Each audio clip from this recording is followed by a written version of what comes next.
I knew hitting menopause would have a few surprises, but incontinence? Who knew? A little bit of pee's not going to stop me being me.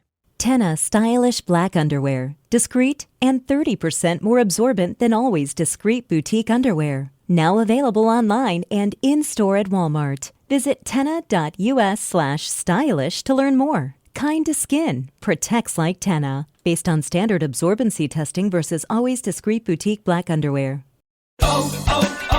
O'Reilly. This is Sarah's O'Reilly Auto Parts story. Driving cross-country with 2 young children is ambitious, to say the least. Then our check engine light came on. We pulled into O'Reilly Auto Parts and they tested it. Turned out it was a faulty sensor. They referred us to a great mechanic just down the street and we were back on the road in no time. O'Reilly Auto Parts.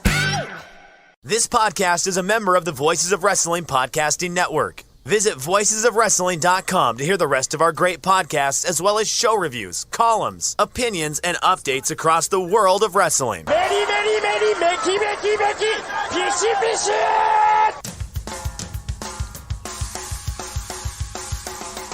You are listening to the Flagship Podcast with your hosts, Joe Lanza. Have to break it to you. I normally record this show pantsless. And Rich Frage. My God, just play along with it. It's wrestling, man. Just let yourself go for a minute.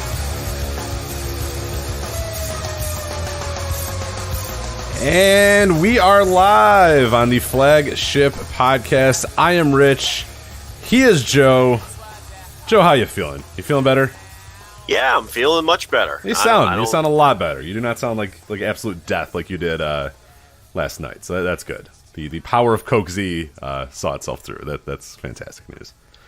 Last night on the live instant reaction to AEW Dynamite on our $10 tier, available now on patreon.com/Voices of Wrestling.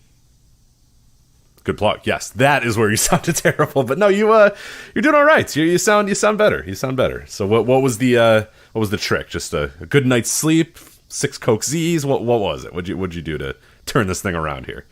I don't know. I didn't do shit. Oh, well, maybe that helped too. Just not doing anything. So I just went about my day. I don't know what to tell you. Well, to be fair, your days aren't super exciting anyway, so it's not like, Thanks. Well, I mean, are they? I mean, I don't. What do you consider exciting? I guess it's in the eye of the beholder, I suppose. So yeah, it's all relative, right? It is. Yeah, I guess you could have had an exciting day that I could have found boring, or my exciting day you could have. Yeah, no, that okay. Yeah, so you don't know. I don't appreciate that. The important thing here, though, is for the people listening to this podcast on the free feed. I want to make it clear, as I did last night, I did not and do not have the flu. So my streak does, in fact, continue. So just want to make that clear. Have still never had the flu. The flu, yes. Continue. You've been sick, but you've never had it. I think we've clarified this in past episodes because some people misconstrue what the flu is. But you're saying you have been sick before in your life, but you've never had the full-on, all the way through, big-time flu. You've never had. Correct. Never been diagnosed with the flu. Okay. Correct. Well, to be fair, have you ever gone to the doctor for any of these ailments? I've been to the doctor, sure. Okay, all right. I've never been. Listen, I don't. Well, you went to the one that told you were healthy like an ox or whatever, and you had a supple neck or whatever. So you went to that doctor. So I guess you have been to a doctor. So. I go to doctors. Yeah. What do you think? What am I living in the woods? What do you mean? Do you go to doctors? Of course. Well, you're a modern man, and modern men are too tough to go to the doctor. So. Well, they die when they're 48. I go to the doctor. Right. Yeah, you fear death too much to not go to the doctor. Yeah, I mean, I'm not a hypochondriac or anything, but a man needs to go to the doctor now and then, Rich. So, yeah, I go to the doctor. They test all the gimmicks and everything, but I've never had the flu, and I want to stress that this also was not the flu. Listen how great I sound today compared to yesterday. Yeah, and still negative for the COVID, correct? Yeah, I don't even bother testing anymore because, look, like 3 days in a row with the negative, 3 days in a row, 98.6 on the dot, much to my wife's chagrin. She wants me to have the COVID because I march around this house bragging about how I never get the flu and I'm impervious to COVID. and she really wants to stick it to me. She was waiting for me to test positive. She wanted me to test positive for that COVID so bad, just so I'd shut up and stop tooting my horn. Because you can only imagine what I'm like around here. Not unhinged Joe Lanza. Not live, not on the air Joe Lanza has got to be a thing for sure. So yeah, so no, absolutely not. No COVID, no flu. I'm impervious. I'm the guy, though, that gets run over by a bus. I mean, we all know that that's how it ends. Yeah. Oh, you're like the guy that, he he was so healthy, he ran marathons or whatever, and then, a bus, he was finishing his 9th 5K of the year, and then he was run over by a bus. And it's like, oh, wow, shit. Like, you're sitting on your couch eating chips, being like, oh, man, fuck. Well. I drowned in the tub or something. That's what ended up relating to our presidential discussion a couple weeks ago when we were badly guessing presidents and how they were related. And thank you to the 37 different listeners who let us know that the Roosevelts were indeed related. Thank you.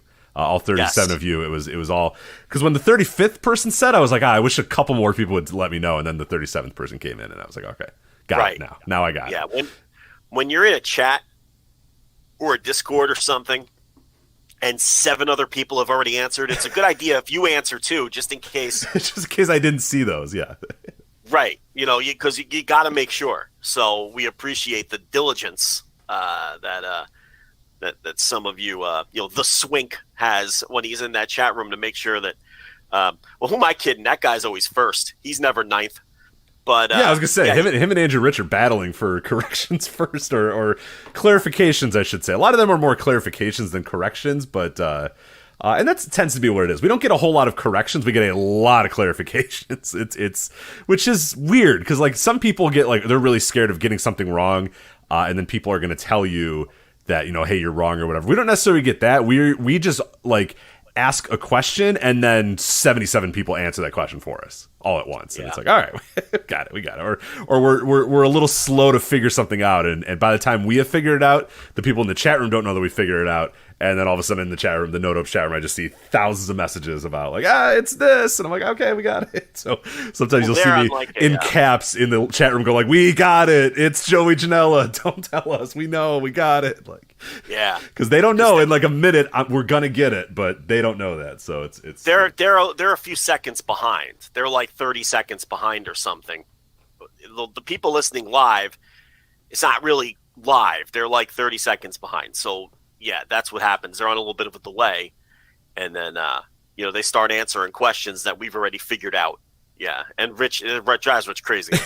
Drives me up a wall for some reason. So yeah, you really can't. So the problem with all this segment is we're encouraging it by sarcastically saying we hate it. Now we're encouraging it, and now just everybody's going to do it. So but hey, you know what? You don't like it. So No-Dope chat room. You pay your $10. FlagshipPatreon.com/Voices of Wrestling.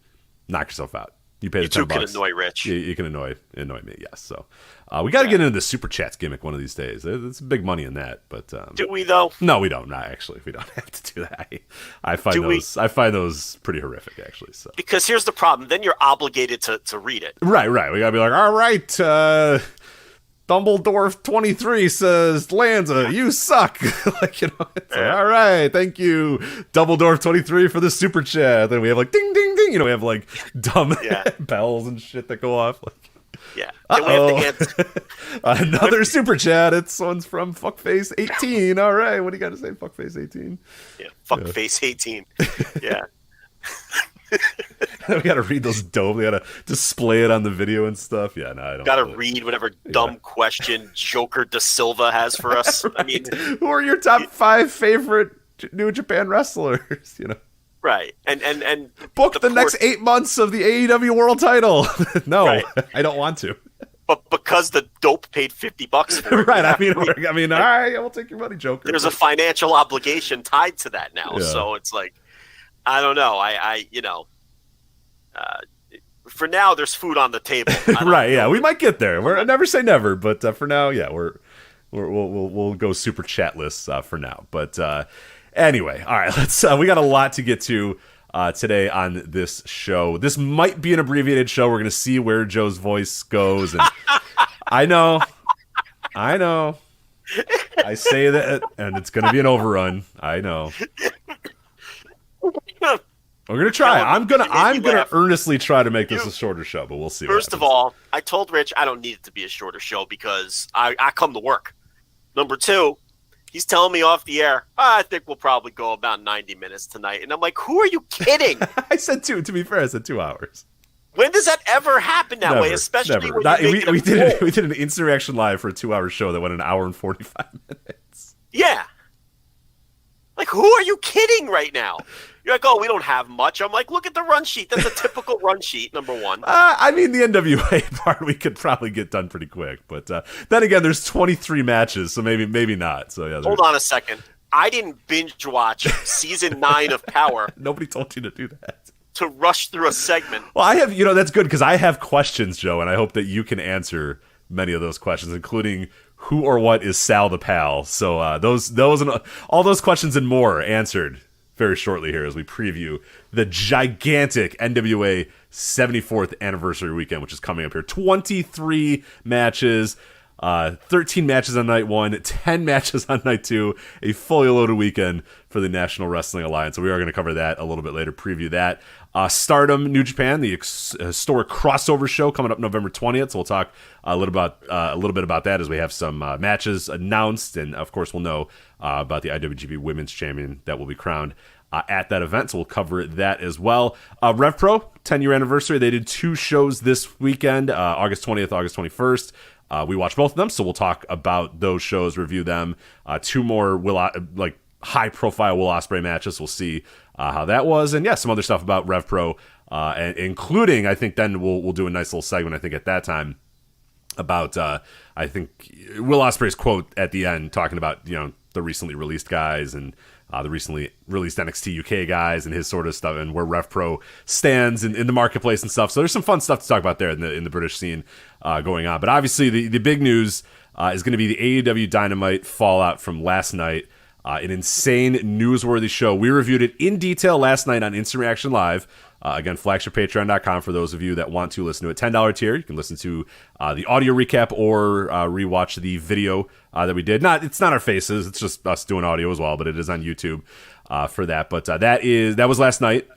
Rave reviews for that. A lot of traffic for that. One of our best instant reactions we've ever done. So a lot of people listened in. A lot of people checked that one out. And we had some exclusive news and scoops that came about during that instant reaction. I'm going to start with those right away because we talked about the dust up between Eddie Kingston and Sammy Guevara, as well as some issues with Thunder Rosa. And as per usual, it was, what are these guys? They're always wrong. They never know anything. And then little by little, everybody else in the world started catching up to what we had. And now I think both those things that we were kind of the first to talk about and the first to kind of, really, really report are now everywhere. And now it's pretty much well known that Eddie Kingston and Sammy Guevara had a dust up. The specifics of that dust up we'll talk about here in a bit, and then the Thunder Rosa thing, we're still kind of figuring that out as well. But the basis of Thunder Rosa, is not getting along with a lot of the other women in the roster, and this injury is legit, but what levels of legit it's going to be. Regardless, Rosa not getting along with her fellow roster members. So we had that, and now that is kind of making the rounds as well, as people have been able to confirm that on their end as well. But Joe, let's start with the Eddie Kingston, Sammy Guevara stuff that we talked about. Anything new that you heard on your end, or do you want to kind of catch people up to what this was all about and what we reported last night? Because now it's all over the place. Everybody knows about it. I've heard nothing new on any of the stuff that I talked about last night, okay? The stuff I talked about last night was everything I've known. You've known for days because I told you days earlier all the things that I talked about last night on the audio. So this is stuff that I've known for a while. These are also things that I had known even prior to when I told you, because these are just, sometimes you get passed along things or stories or whatever, and you just, it's like we talk about all the time. You hear so much shit. You get so much shit. You hear so much. Yeah, you gotta sift through what's real, what's fake, what's worth reporting, what you can confirm, what people think, and people think it's like, in this business show, like you just anything that comes, we're like, here's this thing that we heard. No, what we tell you on the air is 5% of what we get. I mean, 95% of it is just junk, or it's like, I can't really report that, or, are you sure? Or just people passing stuff along, or hearsay, or whatever. Like, there's so much stuff I think, listen, we talked to a lot of people in and around wrestling, and like you said, maybe 5% of it makes the air, or goes in, a written news update or something. And it's not that it's because we don't necessarily believe that the other 95% it's true. It's just some shit isn't reportable. It's not the right thing to do to just, someone drops in a DM box or sends a text message with some, hey, did you hear about blank? That's a rumor. You can't go reporting that, because as you saw last night, as soon as we started talking about things on our review show, it was on Reddit before our show was even over. Within 5 minutes, it's already making news. Before our show's even over, the other news sites are now working to confirm what we're saying, whether it's, Dave Meltzer, who came out with the Eddie Kingston report literally while we were still on the air, confirming what, the basis of our story, or Sean Ross Sapp saying, all right, I'm going to follow up on this stuff that Voice of Wrestling has to say. And, those wheels are immediately in motion as soon as we say it. So if we just came on the air all loose and just fired off all the things that we hear on a weekly basis, I mean, forget it. We'd have no credibility, first of all, because half the things we hear are just hearsay and rumors. And, it's just not the right thing to do. These are people's careers and people's livelihoods. So if I hear something and then I ask around and I get 2 or 3 other people to back it up and confirm it and say, oh, yeah, that definitely happened. And especially if I can get firsthand accounts or, people close to the situations, then that's when I feel confident enough to come on the air like I did last night and talk about them, or write up news updates behind the paywall or anything else. And it's just always so silly when I know wrestling fans' first instinct is to just think everything is bullshit or think everything's a work or whatever the case. And, you can't help or control that. It just is what it is. That's how fans are. But, so those 2 stories, the Thunder Rosa Jamie Hayter heat and the Thunder Rosa Britt Baker heat, for people who weren't aware of that, I guess I take for granted that I thought everybody was aware of that, but I guess they weren't.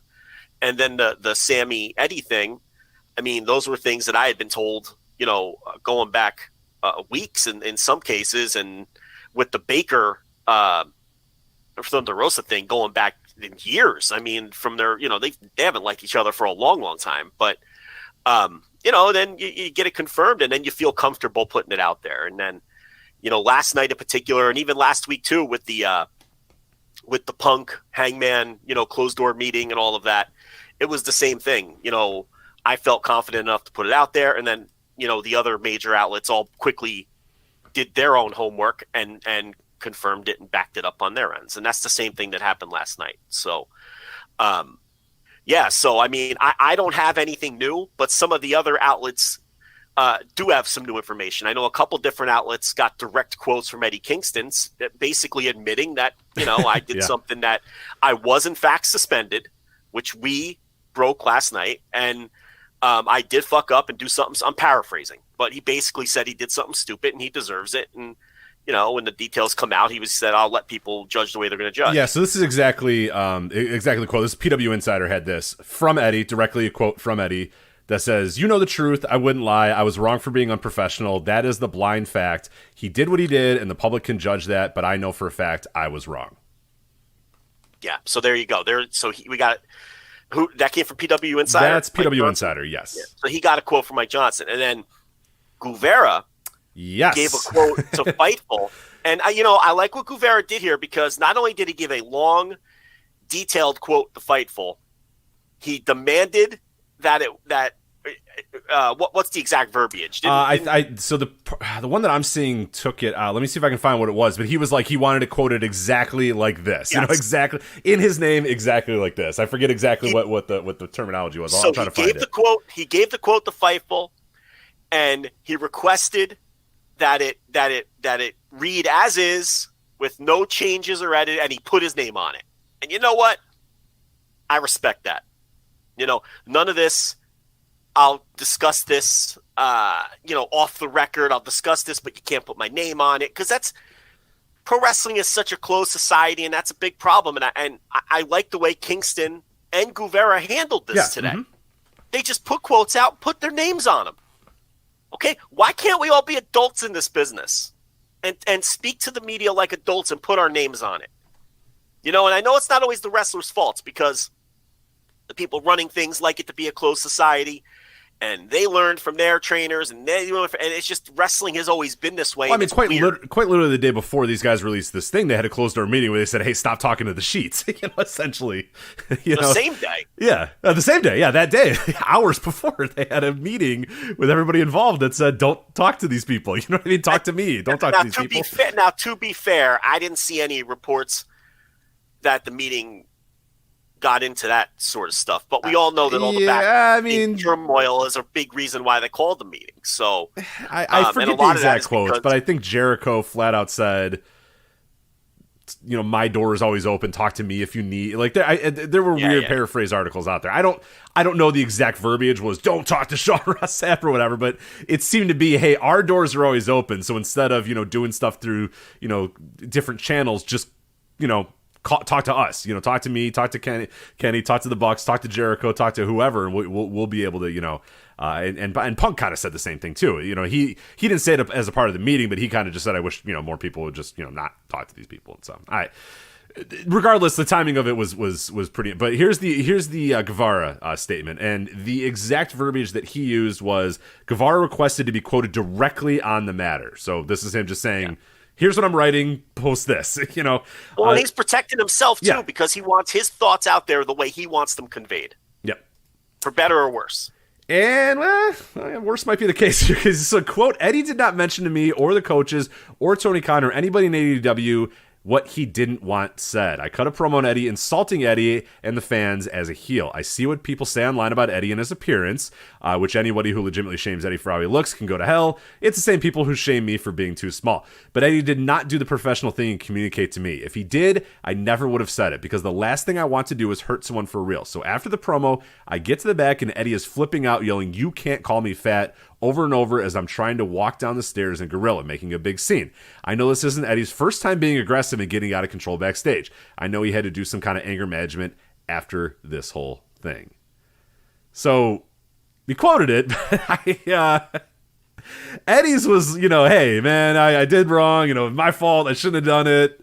We'll get over it, whatever. But Eddie, the last thing he said was, this whole thing was very unnecessary, but it is what it is. Live and learn, I guess. On to the next we go. Wait, who was that? That was Sammy still. Sorry. I forgot the, to say the last part of Sammy's, yes. Yeah, I mean, Guevara's account was more detailed. And I know that there was also a report that Kingston wasn't necessarily upset that Guevara called him fat from a body shaming perspective. He was more upset from a wrestling perspective. A worker perspective. The Terry Funk style that, hey, if you're just a geek, then I'm beating a geek. You got to be something. You got to be a big deal. Him saying, well, if you beat me and I'm just a fat piece of shit or whatever, then you just beat a fat piece of shit. That does nothing good for any of us. Right. So I saw a report in that direction. I know that was a big Terry Funk thing. I think Bulldog Bob Brown told Jericho that. So I think Jericho tells a story where Jericho cut some, insulting promo on a babyface, and I think it was Bulldog Bob Brown, if I'm not mistaken, who also told Jericho something similar to what that Funk anecdote, where it's like, well, congratulations. Now now no matter what happens in this match, you either beat a loser or got beat by a loser. You shouldn't talk like that way to your. But the point here is that's the perspective that I saw one report that Kingston was coming from, as opposed to his feelings are hurt because he called him fat. So I don't know. Okay. I'm not taking sides here. I know most people are siding with Kingston because he's the more likable guy. We all know Sammy has had his issues with immaturity, and he's had maturity issues throughout his career.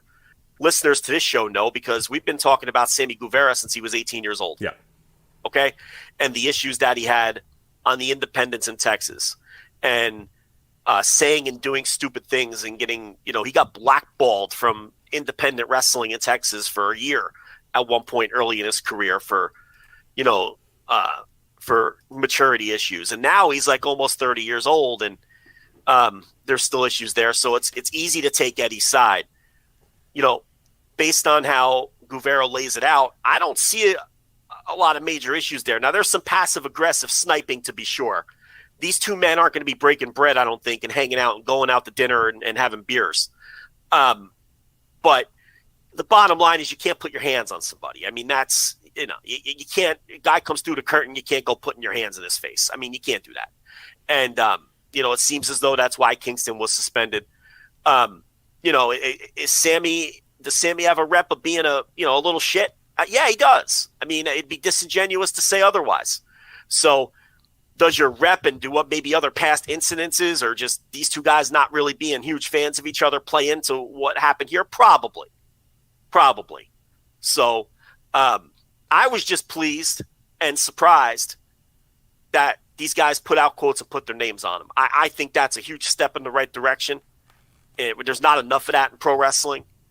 We'll see if it changes a little with the other company with a different guy in charge. Probably not, I'm guessing.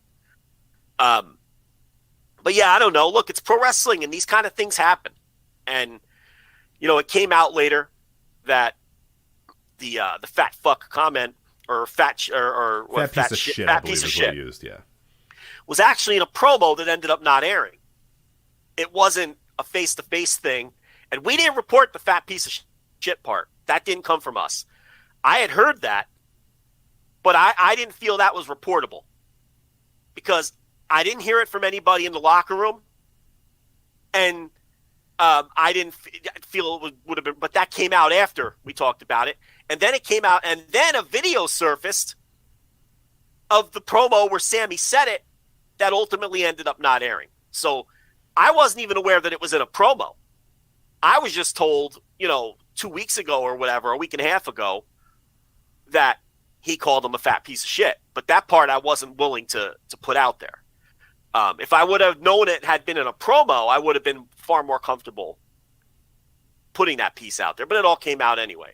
So I don't know. I mean, look, again, this is pro wrestling. If you think everybody gets along in any pro wrestling promotion, whether it's this AEW, WWE, New Japan, anywhere, you're sadly mistaken. I mean, there's people just, it's like any other workplace, but worse because there's physicality involved and people cutting promos on each other and jealousy over spots. And, as bad as you think it is at your place of work, it's turned up to 11 yes. in any pro wrestling locker and it's room. also, no offense to wrestling, but you have to be a little crazy to be into this industry. I mean, talk to anybody who trained to be a wrestler, talk to anybody who is a wrestler. There's just a certain level of, you just have to, this has to be your life. Like, pro wrestling has to be all that you care about, and that has to be your life. You have to abandon pretty much all aspects of life to get it to get to this level in the industry. Eventually you can, maybe, lead a better life. But yeah, you got to hit the road, you got to be in cars. You have to be obsessed with this thing. You have to be obsessed with being a pro wrestler to be a pro wrestler. So you're getting people that this is all they care about. This is their life's work. This is it. This is everything. So yeah, they care a lot more. I guarantee, a lot of people listen to this, whatever job you're at, yeah, it's not your life's work. You know what I mean? The job I go to, it's fine. Yeah. It's okay. But it's not like I didn't sacrifice everything that I had to make it in my current job. No, I get that job because it's my job. And then, I do this thing, which is a lot of fun, and I have a hobby or whatever. But yeah, it's a completely different workplace than any other workplace ever. It's nuts, and it's a sports team locker room ramped up to like 1,000 because it's also a business based on professional lying. So, it's not only performance based. It's not only, well, that guy's better than that guy, or that, it's so much other politics. It's so much other things that, yeah, this stuff is rampant in it. It's rampant in pro wrestling locker rooms. Yeah. So the Jamie Hayter, Thunder Rosa stuff. I mean, Thunder Rosa and Britt Baker have just been, they just hate each other's guts and have for a long time. And, and that has that heat sort of has extended to Jamie Hayter, both with some reckless work in the ring. And then there was a singles rematch between Hayter and Thunder Rosa where she broke Jamie Hayter's nose. And then, Rosa was terrified because, word had gotten her that Hayter wanted a piece of her, and she spent the rest of a television taping hiding. Now, I talked to another pro wrestling reporter today, a pro wrestling journalist today who's working on a Thunder Rosa story just to, swap notes. And we kind of swapped our sources on that one, and they're completely different sources, just for whatever that's worth. Even though the basis of what we had to say last night was confirmed, by multiple other news sources. I could also tell you today that I swapped sources with someone today, and they were completely different sources because, one source was an office person, one source was, a wrestler. So it's, we're not talking. The point here is it's not circular information. It's not it's not the same person. One person that's talking to everybody. Right. There's a few people involved here. So, she thought Thunder Rosa was scared that Jamie Hayter was gonna come for her. So that was the other thing that we talked about last night. And it was the segment last night where Rosa what's the right verbiage? Like, she didn't vacate the title. Yeah, they do these stupid interim titles. I was wrestling with that too. I wrote, like, I've started just saying quote vacated, like in quotes, because I don't know what to say. Like, I said not defending her title. Like, I don't know how to write that. I that's why I put vacated the one time, and I'm still kind of figuring out how the best way to write it. Like, I'm not gonna be the champion anymore, so I'm gonna go away for a little bit, but I'm still the champion. I don't know. It's really weird. It doesn't matter. But the problem is if we say vacated, we're gonna have people go, "Well, she didn't vacate." Yeah, she did. She's still the champion. Yeah, so it's because this company with these dopey interim titles. Yeah, if you could figure out a way for us to write it, I would like that. I would like to figure that out. That would be nice. But that promo was weird. She's crying. Is she putting on a performance? Is she legitimately emotional? Is she hurt? Sean Ross Sapp says she's hurt. Okay, let's take that report at the value. It's when is Sean wrong? All right, sure, all right, she's hurt. But has she been hurt all along? She's been hurt.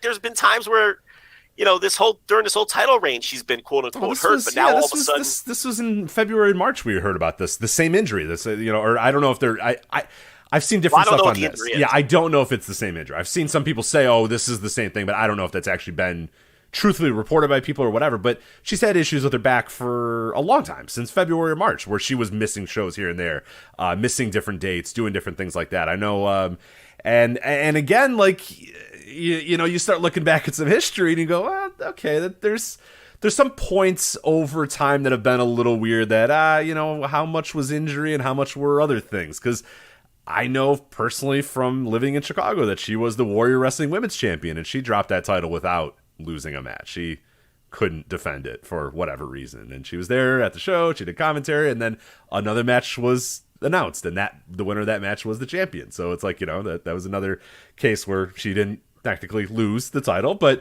was that injury related? Was that just AEW saying, "Hey, we don't want you to lose"?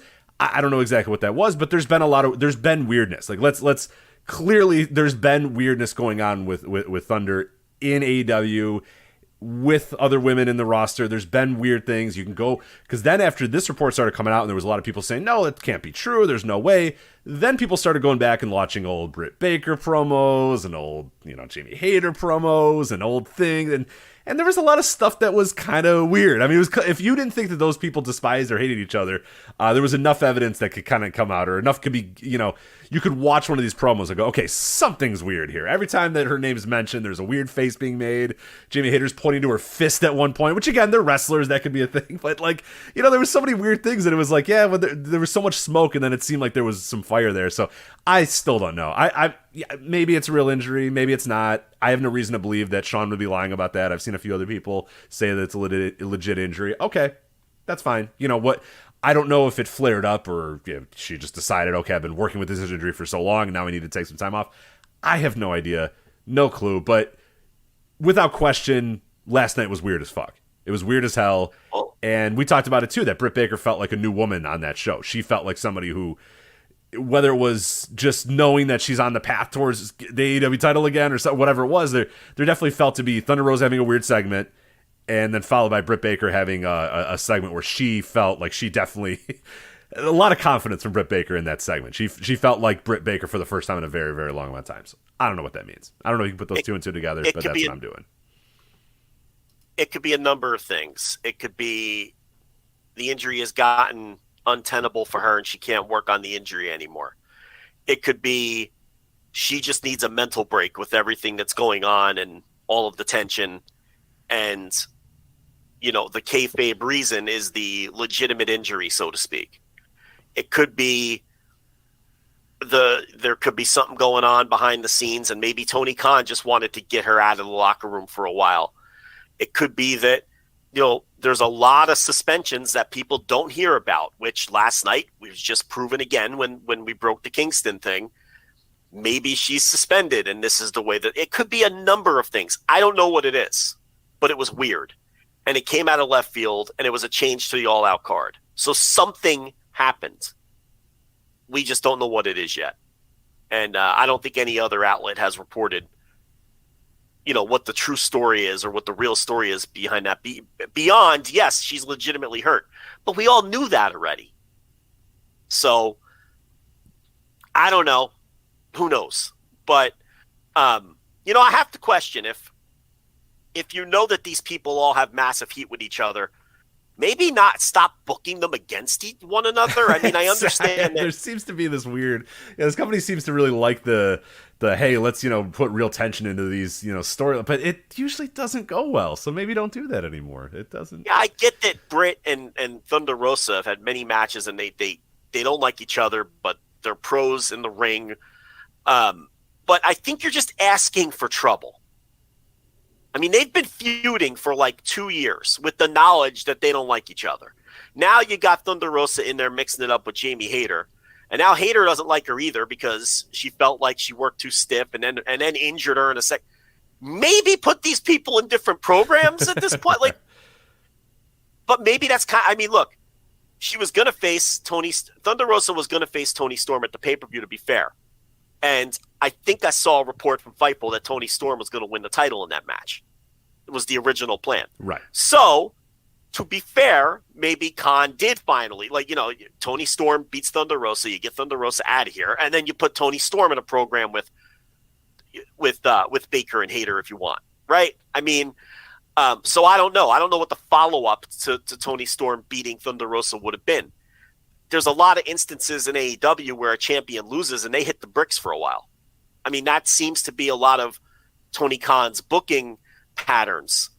We've seen that before. In some cases, it's because of injury, but in some cases, it's just because that's, the champion the former champion, you just don't see him for a while after they lose. But I don't know. But, anyway, that's the Thunder Rosa, Britt Baker, Jamie Hayter stuff from last night. Again, I don't really have anything to add that I didn't say last night, which everyone could listen to on the $10 tier if they're so inclined. It was also just a great review anyway. I mean, I had people telling me today that was the best instant reaction review we've ever done. Even independent of the of the news that we broke. So, and it's the only play. Like, I didn't do a Thursday Dynamite review this week because we reviewed it last night. So, if you want to hear me and Rich review Dynamite, that's the only place you can hear it. So, I don't have anything to add. I know the other outlets have taken it from here. We're not technically a news site. I mean, we break some news now and then, but I'm more than happy to break the seal on stuff, and then, these other outlets are going to follow up and add to it. I think that's great. I think that's great when outlets, because everyone's going to have different sources too. So, Dave's Eddie Kingston story was a little different than mine, and a little different than Sean's, which was a little different than ours, which was a little different than Mike Johnson's, because everyone talks to different people and you get different perspectives. And I think that's good. People ask different questions too, and that's another thing too. Guys might be forthright and open and ready to talk, but maybe you don't ask the right question. You don't phrase it the right way. And if you say the right question in the right way to the right person at the right time, you get better information than you may have gotten if you gave them a bad question, or you caught them on the wrong time, or they didn't want to talk or whatever. Yeah, there's a lot of things that go into this, but yeah, it was fun. It felt like, we rag on the wrestling media a lot, but I thought the last 24 hours is a really more good than bad over the last 24 hours. A lot of people just kind of saying like, hey, this is interesting. Let's get down to the bottom of this, instead of saying, K5 brother, I'm not going to talk. Yeah, it was just like, all right, let's figure out. There was no egos. It wasn't like, and I'm just using him as my example. It wasn't like Sean Ross Sapp was like, oh, well, I didn't get this story first, so I'm gonna just debunk it. Right, I'm gonna ignore or debunk it because I didn't start. No, it was people being like, all right, well, let me find out what I can find out, and then people found out new stuff. That's cool. Exactly. As the night developed, he said, all right, I'm gonna look into this Kingston Sammy rumor. He termed it at first. But then when he confirmed it, he reported it as news. And I think that shit's healthy. Yeah. Mm-hmm. Okay? And I think that's good. What last night felt like was like an MLB trade deadline or something, right? Where like John Heyman has the basis of a trade, and then Ken Rosenthal hops in with the details, and then someone else hops in, and it's like there were no egos among any of the, we broke the seal on a couple of stories, and then Meltzer, Johnson, and Sapp saw that we did that, and then they dug deep and they added more details, and who wins? The fans win because they got a bigger, fuller picture than they would have gotten just from what we had to say if everybody else's egos got in the way and said, oh, well, it's not my story, so I'm going to no-sell it, or I'm going to do my best to debunk it. No one went out of their way to debunk anything. They went out of their way to get better at details. Right, and then the wrestlers themselves, instead of, Sean or Dave having to say, sources tell us that Sammy did this promo and that other sources tell us that Eddie got upset. Instead, it was just like, hey, here's what Eddie said about this situation. Here's what Sammy said about the situation, which is awesome. Like it was a banner 24 hours or 12 hours, hell, at this point, pretty much. Yeah, and then like I said, I had a fifth journalist talking to me today, just cross-checking notes. This is good stuff. Yeah. Just hey, what do you got? Like, it basically, his thing was, I want to make sure we're not talking to the same people because then this is stupid. Is basically what the gist of the conversation was. Because then I don't have anything you didn't have, and that's so healthy and so good. So, so anyway, I don't have any. I don't have any follow-ups. I can come on here and bullshit some follow-ups if you want. I don't have any follow-ups on those two. I don't have anything, but. Now it's all out there, and and here's another good point too. Not just like your point where it's like people ask different questions or approach it different ways. Rich, you and I can get the same exact answer from the same exact person, and what you think is the key takeaway from their answer might be different than what I think is the key takeaway from their answer. Yes. There's that factor too that people don't consider. Like, I might pick up on something in the exact same response that someone gives that is different than what you pick up on and what you think is the key thing. And, again, besides the fact that everyone talks to different people and they get different perspectives, so you're always going to get different versions of the same story, right? But, it's like, you think back when you were in high school and, there's a fight in the cafeteria. And you talk to a half a dozen different people that were there, and you get a half a dozen different stories. 2 people said one guy won the fight. The other 4 say the other guy. You don't even get the same story as to who won the fight in those scenarios, let alone the details of the fight, right? And it's like, that's what you have to remember, too, with a lot of these wrestling stories. It's like, everyone's talking to someone different. The versions are always going to be a little bit distinctive from one another based on who the sources are and who people are talking to and who's doing the talking. And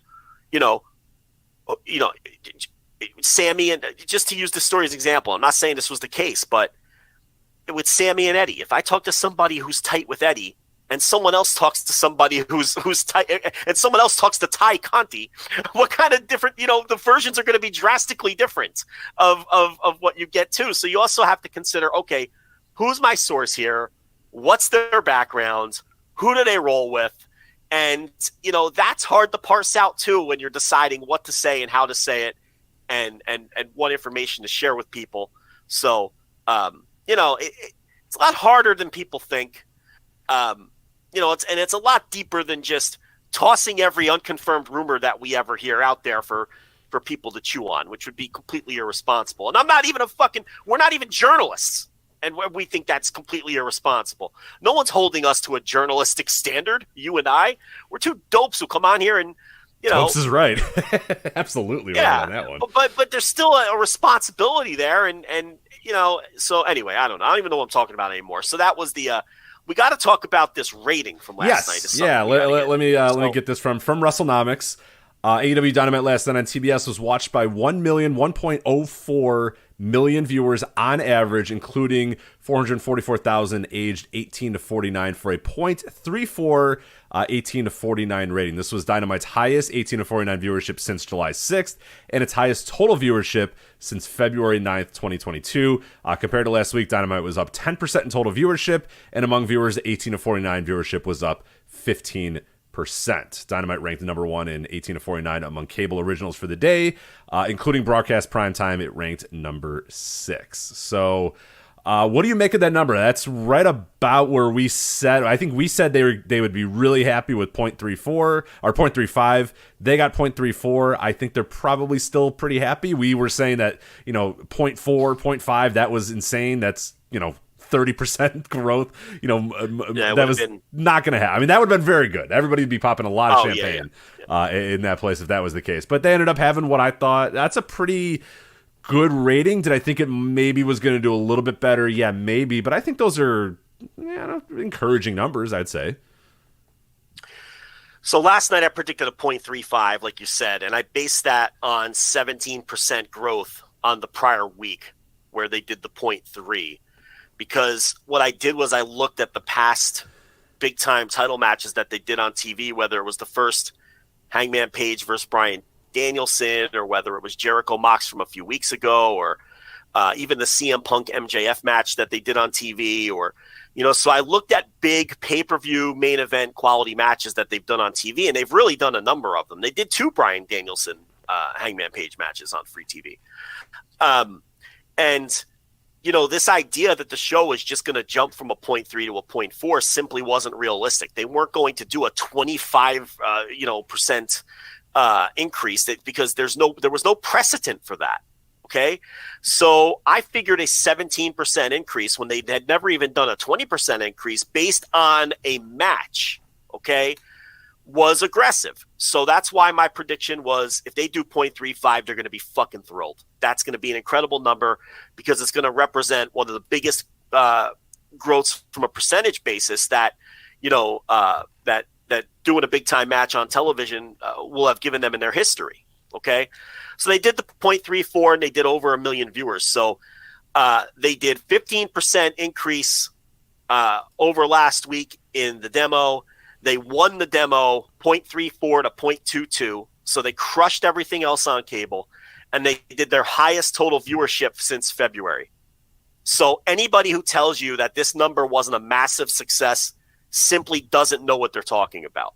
They don't know what they're talking about, okay? If you would have told the room before the number came out that you're going to do your highest total viewership since February, you're going to have 15% growth week over week, and you're going to win the night on cable, .34 to .22, they all would have signed up immediately. The match delivered.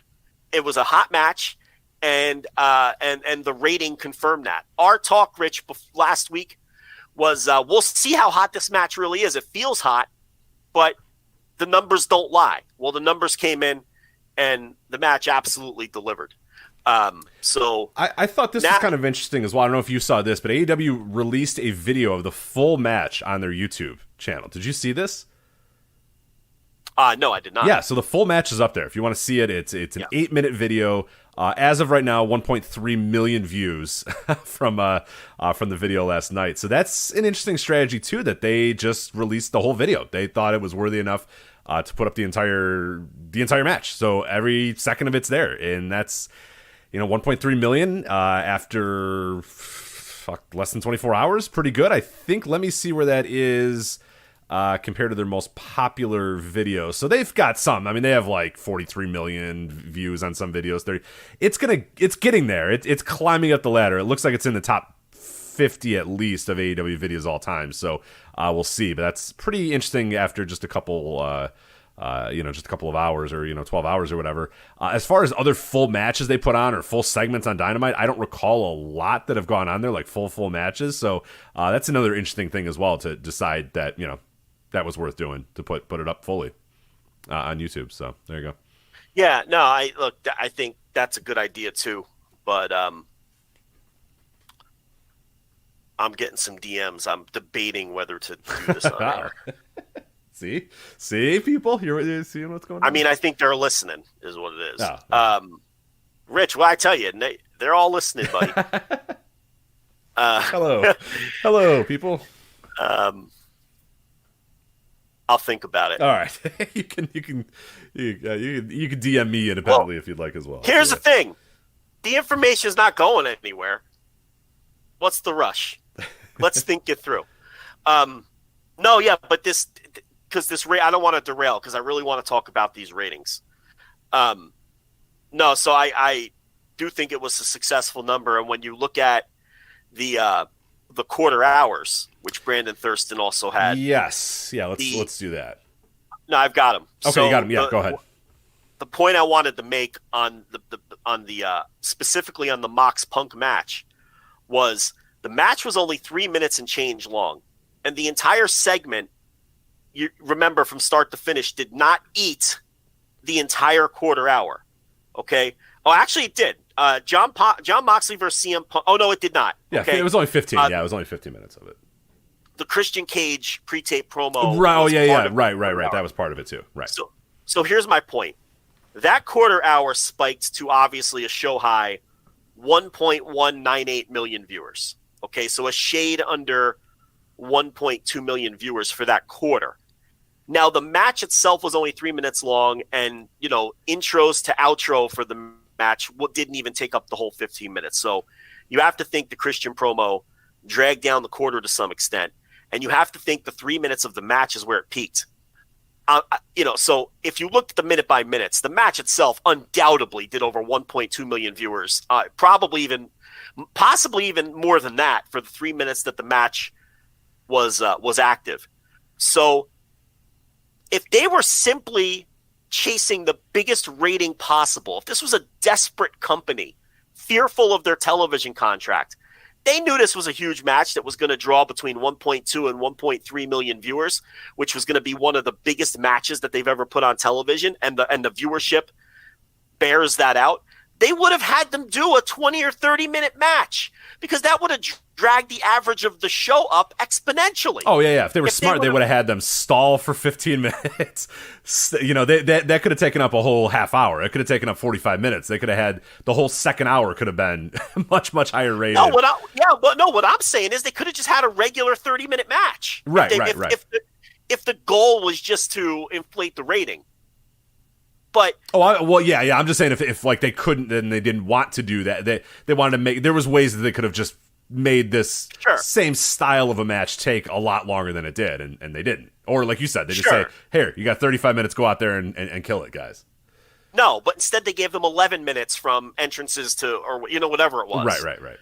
And it's my point here is something we've talked about over the last few weeks. Once again, I don't buy this idea that Tony Khan feels like he's under pressure with his new bosses. Because if he did feel like that, he would have announced the return of Punk. He would have announced the return of Kenny Omega. And if you're going to do this match on TV anyway, you would have given it more than 3 minutes. If you felt a ratings crunch and this pressure to raise your, alleged, sagging ratings, which they haven't been sagging. They've been the same for like 2 months. And this week was up because they ran this big match. So that's point number one. Point number two, when you look at these quarter hours, they're amazingly consistent for the rest of the show. Everything on the show did well. Not a single segment tanked. The most surprising segment to me was Jamie Hayter and Kylan King, because Kylan King's a non-entity who's not over with the fans at all. Britt Baker. Yeah. I'm sorry. Yeah, Kylan King is a non-entity. She's a jabroni in the eyes of the casual viewer. In the eyes of any viewer, she's just a jabron. She's not over. And that segment held up tremendously. It was one of the highest performing segments on the entire show.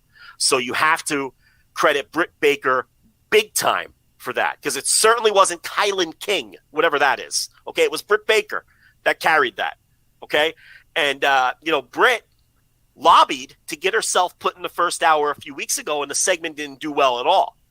So this was an important segment for Britt Baker, and it delivered. The segment right after the main event with Ricky Starks, putting that horrible position in front of the live crowd that was coming down from the match, okay, that delivered. with over 1 million viewers on average, and the third highest 18-40 to 49 on the show. And realistically, the second, because that first quarter hour we know is artificially inflated by the lead-in to some extent. So, and it barely lost to the first quarter hour in 18 to 49. And then the main event, which we talked about last night, we both thought the main event was going to sink like a stone because people got their world title change and, maybe some people would tune out. No, the main event basically averaged a shade under 1 million viewers. And the demo held from the Stark segment. It's like a straight line till the end of the show. So people were into the main event, even though Will Ospreay is essentially a part-timer who's not even on the roster. So there is nothing but great ratings news here. That's the only way you can interpret this. I don't see any angle where you can criticize the rating they did last night. But Rich, do you know who found a way to criticize the rating last night? Oh God, don't tell me. I'm gonna tell you, and this for anyone who doesn't know, somebody that we probably shouldn't listen to anymore. We're gonna listen. Oh, to them, it's one of your all-time faves. So look, our listeners know that this person's an all-time fraud. Oh. You know who it is now. Oh yeah, now I know. But we constantly have new listeners, and based on last night and the business spikes that we saw, I presume we're going to have a lot of new listeners this week. So they might not be intimately familiar with the level of fraud that this man is. But here's what Eric Bischoff had to say about the ratings today. You ready for this one, Rich? Oh, I'd love to hear him, yes. And this is now nail in the coffin that this man is an all-time fraud. Quote, while the IWC... say no more. I'm good. We can end it right there. Yeah, I'm good. What a fraud. Unbelievable. Can't believe you said that. Okay. No, but there's more, apparently. In 2022, you're going to use the IWC. In 2022, when we're all... not sum up Eric Bischoff better we're all than anything? Walking around with insane communication devices. Joe, your children have devices, right? That they're attached to all times of the day. They sure do. They know how to move around that tablet better than their old man does. Right. And we're going to use the IWC, the Internet Wrestling Community, in the year of our Lord 2022. Unbelievable. They say, Daddy, I'm out of memory. I want to download this Sonic game. They need me to punch in the little passcode, but then they know how to delete and get everything going. And delete shit that they don't play anymore and add memory to their device so they can download. Yeah, so yes. But this man is still using the term IWC. 5-year-olds navigating a tablet. Okay? And I quote, while the IWC waits breathlessly to hear last night's AEW Dynamite ratings, you're going to puke, Rich. Curious to see if anyone has the balls. Oh, the stones. Okay, all right. To compare year over year. Spin away, exclamation point. Okay, so end quote. Here's why this, if for anyone who had any doubts, this exposes Eric Bischoff as the world's biggest fraud of a human being when it comes to this stuff, who's just grasping at any relevance and is just completely operating a grift. All of a sudden, Eazy-E is a big fan of year-over-year ratings. Right, suddenly. For some reason, it dawned on him, you know what would be a good idea? Let's look at year-over-year. Okay, so for like a year straight, when AEW was crushing, when Dynamite was crushing their year-over-year ratings, Eric Bischoff never spoke a word about the year-over-years. And in fact, Bischoff and all the acolytes similar to him would talk about how that didn't mean anything. The show started off with 1.4 million viewers, and now they're doing 950,000 viewers. That's all that matters, right? They never wanted to hear about the year-over-year growth. Now, when Dynamite has negative year-over-year growth, now Eric Bischoff wants to talk about year-over-year ratings. Rich, here's the kicker, though. Last year's head-to-head comp Dynamite. I was going to say, the best part about this guy is I know where this is going, and it's definitely they're up year-over-year for sure, right? No. Last year's year-over-year comp was CM Punk's Dynamite debut. Oh, see, he's so... You know what? You got to give it to him. That is why that man that had no discernible skills or talent whatsoever assumed the role of president, like became a top-level executive in Turner Broadcasting because he is smart as fuck. Instead of just, he knows what the hell he's doing, man. You got to give it to him for that. You know how we got to give it to Vince McMahon, even though he's a horrific human being? Hey, you got to hand it to Eric Bischoff, man. We have never called him stupid. No, we have never. We've called him an all-time grifter and a fraud, but we have never. Last year's Dynamite, you ready? CM Punk's first Dynamite, a point. I forgot. Ready? That would be it. Listen, yeah.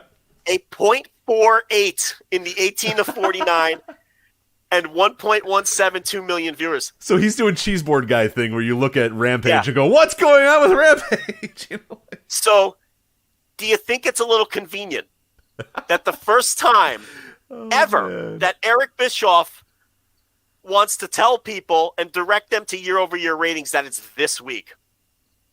I mean, the guy is unbelievable. It's great. You got to give it up to him. All these they should learn a thing or two because some of these grifters, it's lazy or it's just surface. He's playing grifter chess. You guys are all playing checkers, man. He's got it on another level. Got to hand it to Easy for that. ATM Eric really pulled out the big guns for this week. That's a great kudos to him. You got to tip your cap to that. That's perfect. Anything to discredit the numbers that came out this week. Fucking IWC. Like he knows, we never have claimed he's stupid. He knows exactly what he's doing. And the people who give him a platform to spew this nonsense genuinely should be ashamed of themselves. I mean, it's horrible, intentionally disingenuous analysis that just pollutes the community. It's you know what I mean? Like, we're not talking life or death stuff here when we're talking about wrestling ratings, okay? So you don't want to make it overly dramatic, but this isn't just an ignorant guy who's spewing ignorant thoughts. He's intentionally disingenuous and he knows what he's doing. And it's all because he's annoyed at something Tony Khan said about Nitro, 6 months ago, or whatever it was, a year ago. And, now he has this vendetta. It's crazy. But, I mean, he's an all-time fraud. And today was just another great example of that. And this idea that no one does year-over-year ratings, Rich, he subscribes to WrestleNomics. Yeah. Eric Bischoff is a WrestleNomics subscriber. He knows that Brandon Thurston does year-over-year ratings every day for wrestling ratings for every wrestling show. He knows that Dave Meltzer does year-over-year ratings. He knows that Raj Giri tweets year-over-year ratings every day. He knows this. But, his base eats it up. They're all going, hell yeah, Eric, tell him. What the show do last year? No one has the balls. What? That's all anyone ever talks about. I know, it's constant. We've been talking about year-over-year ratings forever when you were disregarding them. You ignored the year-over-year ratings when they didn't suit your argument. Now you want to talk year-over-year. This is going against Punk's debut. So anyway, that's incredible. That's Bischoff. I have a message here from. Should we do this? Here's what I don't know. I don't know anything about it. Did you actually? Do I know this, or am I getting completely surprised? No.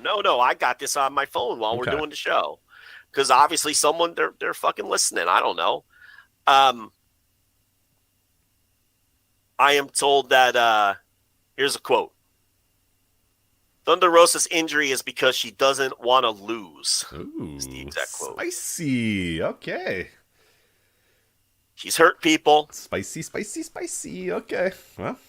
She's hurt people, and she's trying to play victim with the crying. End quote. Listen. Ooh. That's just what someone's telling me in real time. What do you want from me? A little birdie is telling you. What do you want from me? Interesting. Okay. Yeah. I mean, wouldn't surprise me.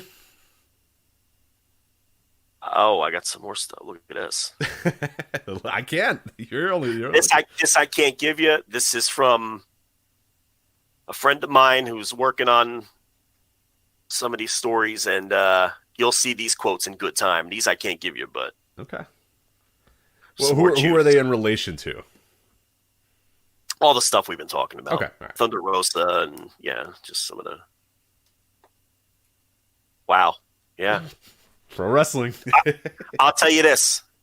I'll tell you this, and again, I take no sides. I just tell you what I'm told. This Thunder Rosa thing's getting bigger before it gets smaller. Uh-oh. That's all. That's what I'll say. All right.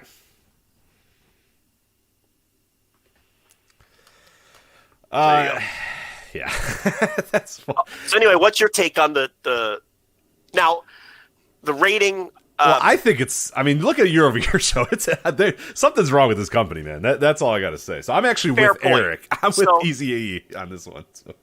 Absolutely. Listen, call Alba. Get on that show. Yeah, I wonder how much they're making. Yeah, well, Eric needs it all because he's got bankruptcy to deal with. Probably a lot. Yeah, I was gonna say they probably make more. So, you know what? I honestly would be more than happy to recap Road Wild 1997 with Eric Bischoff or something. So.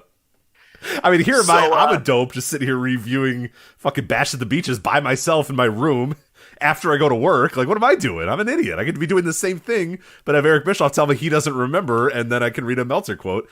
That's the life, man. I'm doing it wrong, I think. So I read Meltzer quotes. I could just have Eric tell me the Meltzer quotes are wrong. What am I doing? I basically do the show, but instead of letting Eric say, oh, well, that's dumb or that's stupid, I just call him dumb and stupid and then point out how they fucked a lot of things up and ruined their business. So I just got to flip just a few different things, and I could just do that grift. It's not bad. I'm basically there. So, Yeah, but where am I in this scenario? You're tossing you know me what? aside. Tough shit. Figure it out. You want to do? You can host with Tony Schiavone. You can. What other like? Russo is another one. You could do a show. He's available, Joe. I think that's you. You gonna replace me with Russo? No, you are gonna do.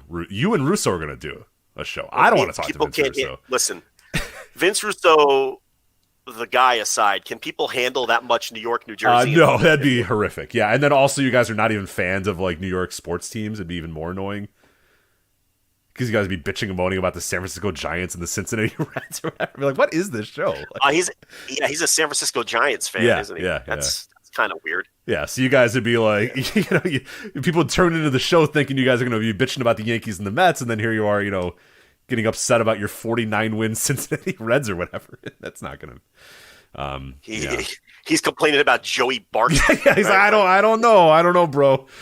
He's like a 24-year-old catcher, man. Maybe give him a minute or two. Yeah, bro, I'm telling you, I don't think he's not Busta. Busta's not walking through that door. That's all I'm telling you. He's like some amalgamation of Francesa. I don't know. I don't know if I can really do the Russo because it's a different. It's a unique accent. Old Vic Venom. Okay. So let's get this back on track. Yeah. Do you have any other scoops that you're going to read that are going to derail everything or no? Okay, I'll just say this. Like, all kidding aside, like the locker room is not on Thunder Rosa's side. Let's just put it that way. There you go. I mean, I didn't think that either. It was kind of funny to see. A lot of the fans, it felt like, were like, no, that can't be. No, that can't. No. And then it kind of, little by little, everybody that was doing the reports were all kind of, it felt like all of everything that's come out, which is probably, like you said, mostly people from the locker room. It felt like, I don't want to say 100%, but goddamn, it felt like 100% of the reports felt like they were more not on Rosa's side, is probably the best way to say it. It seems like that's continuing today even, so. No, in real time. So we positively reviewed the Punk Mox match. I thought it was a brilliant way to execute the match. We talk about it in detail on the instant reaction. But what I also thought was brilliant about it was, in my opinion, they did the match and popped the rating without even giving away the match, because they did this 3-minute squash where Punk, they do the storyline where Punk hurts his foot, and please, people, it's an angle. He didn't re-injure his foot. They do the injury angle where he injures his foot. They do the 3-minute squash. So they give you the match, and they give you a satisfying match because they give you a title change, right? But they really didn't give away the match.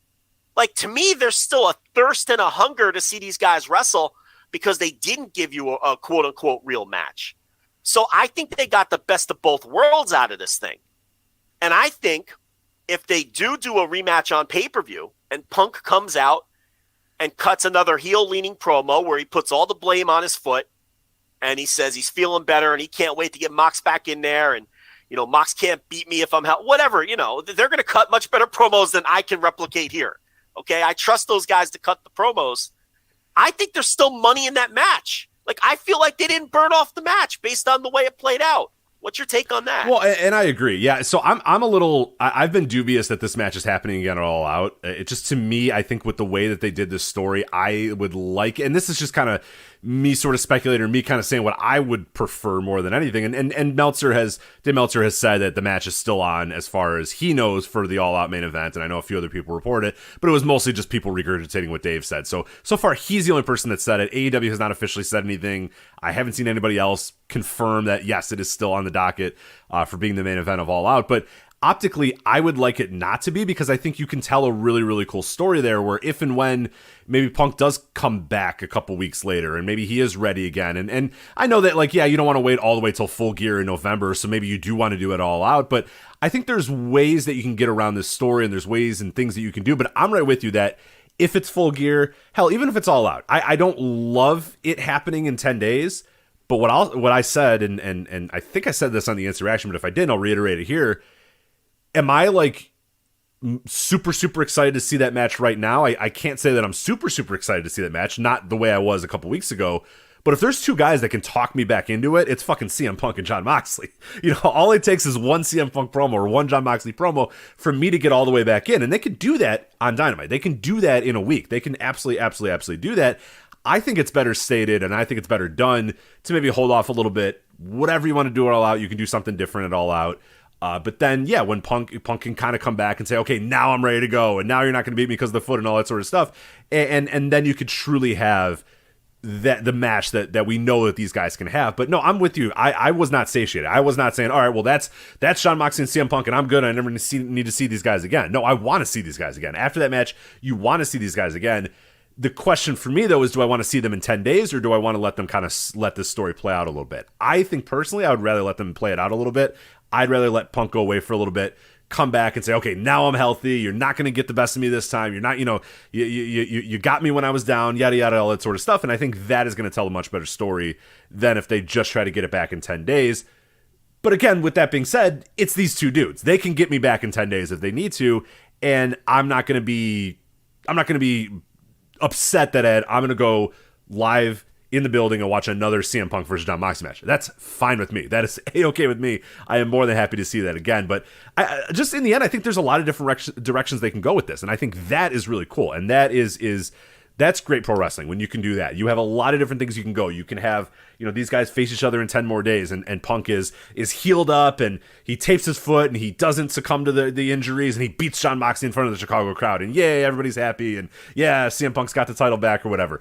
He can come back in 10 days and I think I've saw this as well, that he can come back and say, you know what, goddammit, that you got the best of me this one night, but I'm here and I'm ready to come back or whatever. And then he can fucking lose again in 8 minutes. Jon Moxley can beat his ass again and Jon can say, all right, you're done. Like, you can't hang anymore, old man. Like, get out of my company, get out of my, like, you can't hang anymore. Your body's broken down and you got to go. And then that even, I think, could lead to a pretty fun story. Punk could lose. It's okay if Punk loses twice. Now you have a really, I think, a cool story if Punk thinks again that he can do it and he can't. And Moxley just beats his ass again. I think that's a really cool story. I've seen people say that, Punk can fully turn heel and go and the way he beats Jon Moxley is some nefarious means. Is that a way to bring back MJF? Is it something that he realizes, hey, look, physically I can't beat this guy, but there's some mental thing I can do. There's something I can do to cheat to win, or there's something I can do to win. I think that's okay. That's a little, it's not how they've booked. They've always kind of booked mostly clean title wins and mostly clean finishes and stuff. But if you really want to get this thing over, if you want to turn CM Punk heel, that's a great opportunity to do it, a great try to do it.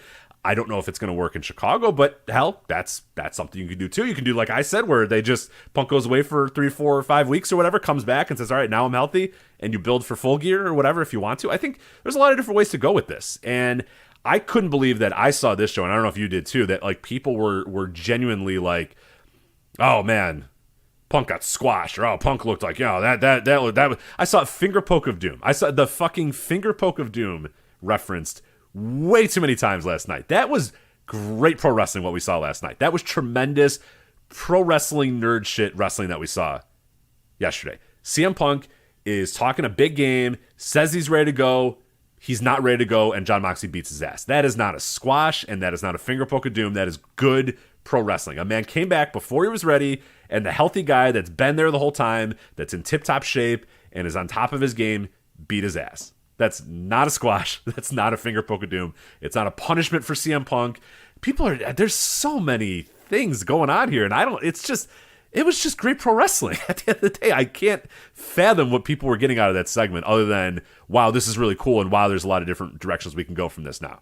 That's what I got out of it. But, I don't know. Well, look, there's a lot of fans who they lose their minds when matches like this are short and come across like squashes. We've seen it. There's so many recent examples. There's people who just lost their minds at Brock squashing Kofi and Goldberg squashing The Fiend. And when Brock does matches like this against other opponents, and now we saw it last night, where there's sort of this thing where people feel like, not necessarily that they're being ripped off, but that it's almost cheap. And that that there's a lot of fans who view it, no matter what, as a burial of the guy that's losing, when oftentimes, like, I think with The Fiend, it very much, in hindsight, was Vince was done with The Fiend. Yeah, that was a burial. That was a burial. Yeah, that one you could chalk up, I think, as a burial. The Kofi one is, I don't consider that one a burial. I consider that one, they saw value in Brock, they saw no value in Kofi, and they thought that was the best way to make an impression on the debut on Fox.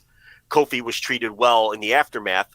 I know people are annoyed that he didn't get a title rematch and all that, but come on, I'm not relitigating all of that.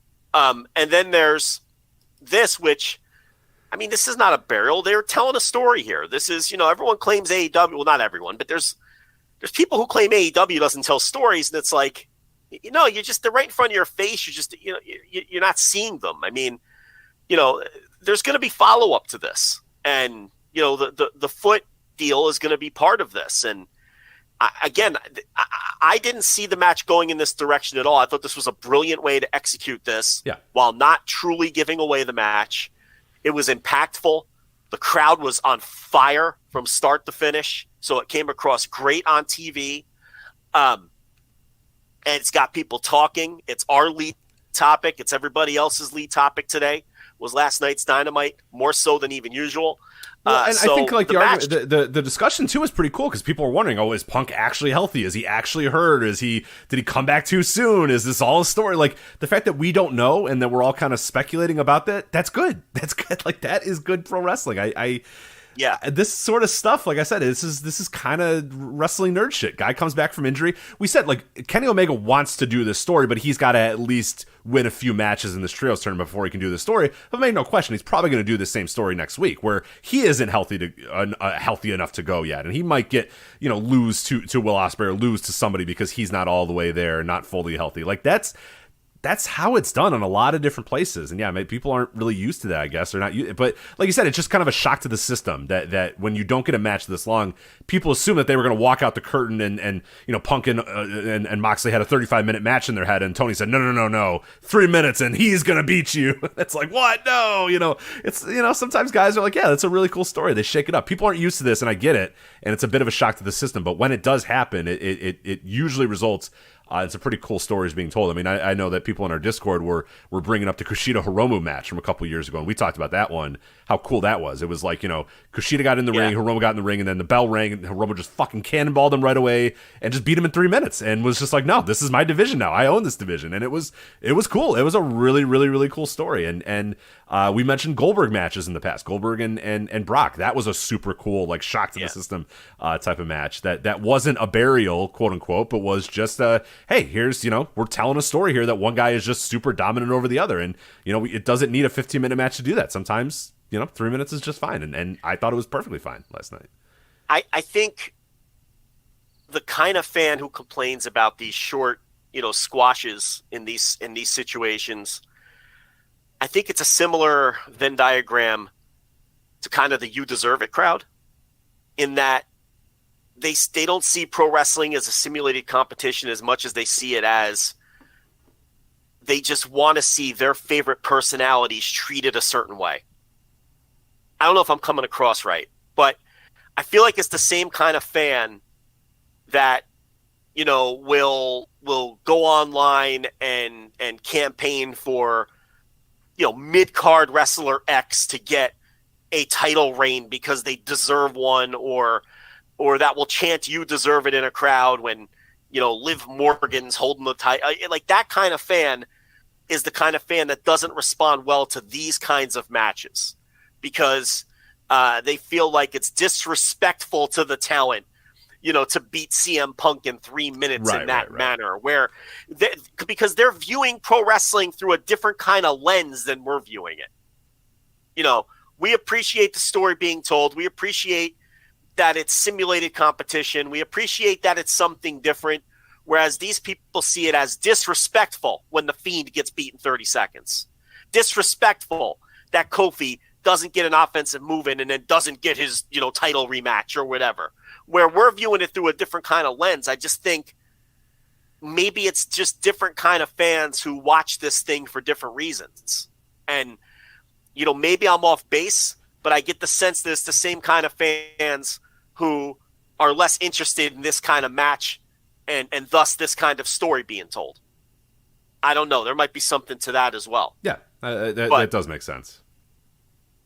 But I thought it was a phenomenal, memorable, what ultimately will be a very memorable television world title change and television moment with Moxley just, you know, taking advantage of that foot injury and just beating the living shit out of this man and beating him clean. Because it was shocking too. And I don't know. I feel like there's still money in the match if they do it at the pay-per-view. I really do. They've got no prayer of matching last year's All Out. That's a special thing that you can never replicate again. You know, with Punk returning to pro wrestling on pay-per-view. But, you know, and the rumors of Bryan Danielson and Adam Cole shows up and, you know, and then, yeah, you can't replicate that. But I think if they do this match again, there's still money in it. And if that's the case, then I think the pay-per-view will do very well, and I think it'll be one of their better pay-per-views of the year. I feel like AEW has a lot of momentum coming out of Dynamite last night. You know, so that's where I stand on it. What do you think? No, I'm with you. I think it could still draw. I think, like I said, optically wise, I think my preferred story would be just do something else and have Punk come back in you know, a few weeks or a month or so or something like that. If you really all right, want to, so then what's that something else? What do you do with the with? And that's where I don't know if I have a good answer for you. And that I think that ultimately becomes the bigger question. Then okay, now we have to find a way to build something in 10 days. We have to have a title match in 10 days, and who's the contender? I mean, I don't even know what the fucking rankings are. You know, who the hell is the number one contender or whatever? You know, trying to shoehorn Hangman in there seems a little weird. So I don't know. What we did see, I don't know if you saw this, but as we were doing the show, Tony Khan sent out a tweet that says, tomorrow on Friday Night Rampage, we'll have exclusive backstage footage of CM Punk shot following his undisputed World Championship match yesterday on Wednesday night's AEW Dynamite. Don't miss it. So exclusive footage from CM Punk. So yeah, we'll see what ends up happening there. Yeah, and that's ultimately my problem is I don't know what that other thing is. I don't know what that other thing could be or should be or would be, because I don't know who else seems ultimately ready for that spot. I know I've seen some people speculate that you could do, you know, Will Ospreay gets a title shot, but you don't want to. Mox and Ospreay is something that's a big time. You know, if you have Ospreay and have the ability to build up Ospreay and have him on your thing for a month or whatever, you're not throwing him in there in a short time. You're not bringing MJF back and having him in 10 days get an AEW title match. Like I don't love that story either. I think if you want to bring MJF back on the pay-per-view, you could do that, but I don't think building him up for a title match in 10 days. Hangman doesn't feel like he's there right now. So that ultimately my thing is like I don't know. And you know, you asked me that question. I don't know that I have a great answer for it. I just know that I think I would rather have the Punk thing go until Full Gear or something like that, or have it be delayed and then do it until Full Gear, but I can't give you an answer of what I would rather have it all out, or what that thing at all out would be to make it. So I guess you just bring it back at all out. I don't know. I have another Thunder Rosa update. Oh no, is it good? Is it on? It's on her side. No, Thunder Rosa is vindicated. No, I have a different perspective of. I have a wrestler saying that they didn't hear anything about her hiding from Jamie Hayter in a bathroom or otherwise, but they're saying that after she injured Hayter, she immediately exited the building and didn't bother checking up on Hayter, and that added to the heat as well. In other words, I see. Yeah, no. You gotta. I mean, if you actually legitimately hurt somebody and you know that you did, you got to be back there the second they walk through the curtain with a handshake ready to go or whatever. And they might tell you to go fuck yourself, but you got to do that. You don't get into a waiting car. You don't get into a waiting car and drive away. You definitely do not do that. Hold on, I'm dying over here. Hold on. That's fine, but that is Pro Wrestling 101. If that happened, then I could see why. That's not good. You can't do that.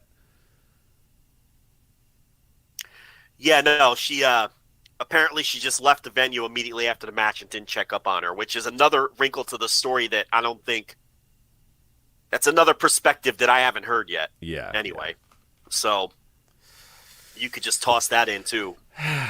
Not good. DMs blowing up during the show. Leave us alone. I mean, you can still send them, of course, but I meant leave them alone, in the best way possible. But yeah, why are you telling people to leave us alone? They're listening to you right now. I'm kidding. They're helping us. We got to get to this NWA 74th, guys. It's true. Leave Joe alone. We got to talk about Tyrus and Bully Ray versus Mike Knox in a tables match. We got stuff to talk about. Important stuff. Come on. All right. You got anything else on this Dynamite? Again, the $10 tier, we have a hour and 45 minute review. Yeah, about hour 40 or hour 45 minute review and recap of everything that happened on Dynamite. So yeah, plenty of stuff there. Real quickly, here's the card we have for All Out. We'll find more out next week. Obviously, because, hopefully we do, because the show is next weekend. So right now we have Ricky Starks, Powerhouse Hobbs, Christian Cage, Jungle Boy, Swerve and Our Glory versus The Acclaimed for the tag team titles, Chris Jericho versus Bryan Danielson, a casino ladder match, AEW Women's World Championship, Toni Storm, Britt Baker, Jamie Hayter, Hikaru Shida, Wardlow and FTR versus Jay Lethal and the Motor City Machine Guns, and then obviously the World Trios Championship Tournament Finals, one of the Elite or the United Empire versus, the other side of the bracket. So, there you go. Yeah. Yeah, I mean, do you think that the next side of the bracket's going to have a match as good as the one Death Triangle versus United Empire? You think Hungy and Alex Reynolds have it in them to... I mean, I think I'm on the record as saying I think that the Alex Reynolds, John Silver, Preston Vance versus Orange Cassidy, Chuck Taylor, Trent Beretta match will be worse. Hot take, worse than the Death Triangle United Empire. What do you think, Joe? I think that the United Empire versus the Elite match has a chance to match what we saw last night, right? Yeah, I think so. You don't think Hungy and 10 have it in them to... I gave you my answer. I gotcha. I mean, I haven't heard reports of how it was. I mean, they taped it last night. Yeah. I haven't heard, that's probably not great if it hasn't made the rounds yet. So we'll see what. I mean, that's not. I see. I didn't mean it from that perspective. I'm just saying maybe it was fucking great. I don't know. But and the thing here too. I mean, look, am I thrilled about Kip Sabian Pac coming down the pike? Here's something fans have to understand and remember about Kip Sabian. Okay, do I think Kip Sabian's a great wrestler? I do not.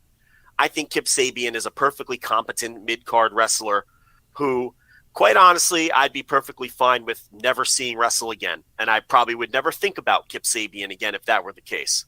But let me tell you something about Kip Sabian and why he's going to have a role in this company for as long as he wants one. Okay? Go back to those pandemic shows. And I'm talking immediate pandemic, like the earliest, like March, when the pandemic first hit. Okay? Kip Sabian was one of the guys who was there every single week. And that's not knocking anyone who wasn't there. There were people who didn't know what the fuck COVID was and didn't want to leave their house. And Tony Khan said, showing up to work is optional. These are wild times. You want to stay home, and some people did. Some people tried to come to work and tested positive for COVID. And we'll never know how many or what extent, that's all private information. And unless those people choose to share it, like Lance Archer did one time and some others, we're never going to know the extent of how many people tested positive for COVID and tried to come to those tapings and work and weren't allowed to work. Those early tapings, both in Jacksonville and the Norcross tapings in Georgia, were with those super limited crews, sometimes like as little as 15 to 20% of the contracted talent were available on those tapings. And one of the guys who was there for all of those tapings and on TV every week was Kip Sabian. And Tony Khan is not going to forget that. Yeah. Okay?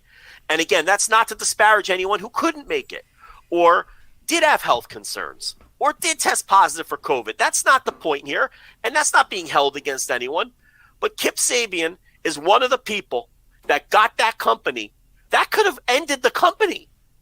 I mean, that you remember at the time, Rich, it was very controversial that they kept doing TV. Right. We had to come on the show and say, look, they need to do this TV. If they tell Turner, hey, we're not going to do the TV, then Turner could just say, well, hey, we're not going to pay you, and then we're done. Yeah, we're done here, and that's all over. So the guys like Kip Sabian, who in the earliest days of COVID, when no one really knew what this thing was, put their own health on the line and showed up to work every week. Kenny Omega was another one. It wasn't just Kip Sabian, but he's one of the Cody Rhodes was another one there every week. Okay. Kip Sabian was one of those guys who held that fucking thing together. And because of that, he's always going to have a role. Now, I'm not going to sit here and tell you he's going to get main event pushes. He won't. Right. Day one guy as well. I think that should be noted as well. Day one guy and someone who Tony Khan is truly appreciative of on a human level as one of those people who helped hold this company together through those scary, unknown, earliest days of the pandemic when they were just flying by the seat of their pants. Then they had to go to Norcross to do show. It was just a mess. Go look. Here's something for the listeners. Go pull up the cards for some of those early pandemic shows in March and April and look what you were getting on Dynamite every week. And you're going to be shocked with the benefit of 2 years of hindsight. None of us complained in real time. We were happy to just be getting some wrestling on TV. Yeah, so I pulled up. Here, I'll do the challenge for you right now. AEW Dynamite number 28, Norcross, Georgia, April 15th, 2020. Your main event, 30 minutes and 46 seconds. Jon Moxley defeats Jake Hager. Mm-hmm. That was the was that the one where it was like Falls Anywhere? I thought that was Jacksonville, that match. It says no holds barred. Yeah, no holds barred. Maybe. Your 7-main event was Sean Spears defeating something called Justin Law. Law. Kip Sabian defeats Chuck Taylor. Mm-hmm. Sammy Guevara defeats Shug D. Mm-hmm. Dr. Britt Baker defeats Cassandra Golden. Cassandra Golden. And then your opening match was Lance Archer versus Colt Cabana. That was a hell of a match, if I recall. Yes, that one was good. Good little TV match. Right, but was that the first round? Was that in the TNT tournament? That was the TNT tournament. Yes, indeed. Listen, that's not a match of the year or anything, but I thought that was a hell of a match. I remember that match. But that's a good example of an early pandemic show. That's not AEW Dark. That's a Dynamite. And Kip Sabian was there. The next one. Britt Baker was there. And Kenny Omega was there. And Cody Rhodes. Like, these are the people that helped hold the company together. Go ahead, read another one. Yeah, he was the main event the next week, the April 22nd one. It was him versus Dustin Rhodes was the main event, AEW TNT tournament, first round matchup. This was also the Kenny Omega Allen Angels match, the one that ruined Kenny Omega's career. That was that match there. Darby Allin and Sammy Guevara. So, you had some better talent on this one, but Orange Cassidy, Jimmy Havoc, Wardlow versus Lee Johnson, and then Brody Lee versus Justin Law. Justin Law got a lot of work during the pandemic. Yeah, and the pandemic got a lot of people jobs. Yeah. Lee Johnson's an example. These indie workers from the area who, who showed up and helped out, a lot of them ended up getting jobs. And, there you go. Kip Sabian in the main event against Dustin Rhodes on Dynamite. A Dynamite main event, Dustin Rhodes versus Kip Sabian. So I'm not sure if people quite remember. It was truly, you can't even call it all hands on deck. It was whatever hands. Yeah, whatever hands want to show up are on deck, yes. Whoever wants to be on the ship can come onto it. Taping a bunch ahead, just because, all right, we've got some bodies here. Let's get a bunch of shit in the can. And then, we'll reconvene in a couple weeks and see what we've got to work with and do it again.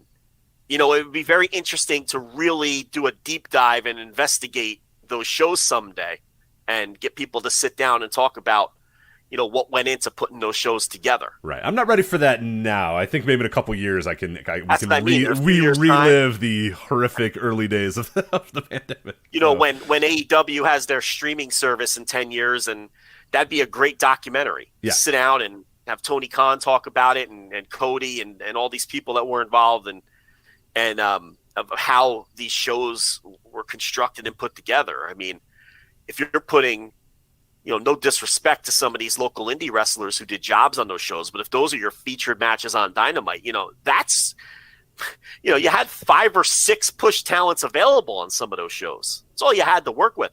And Kip Sabian was right there. Right. So, I mean, look, if you don't love watching Kip Sabian wrestle, I'm not offended. I was never someone who was like, oh my God, I just think he's an average wrestler.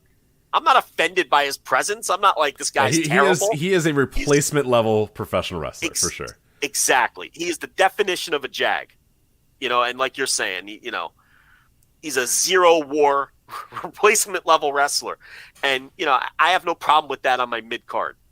So, but he's going to be taken care of for as long as he wants to be there. So that's something that's just going to be a reality. So anyway, I just wanted to get that in.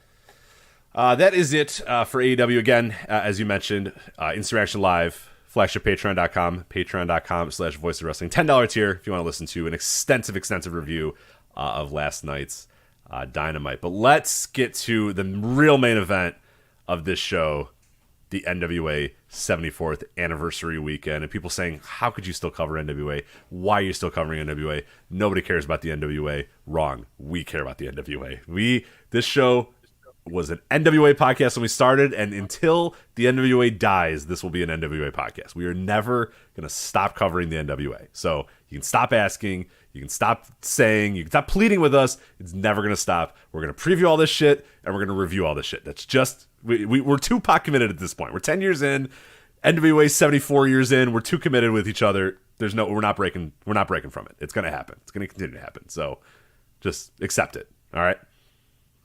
Jeez. Well, there's people you should cover GLEAT. Well, no, we're not covering GLEAT when there's an NWA 74th anniversary. When GLEAT has their 74th anniversary, we'll cover GLEAT. All right, how about that? But until then, we're covering NWA, so deal with it.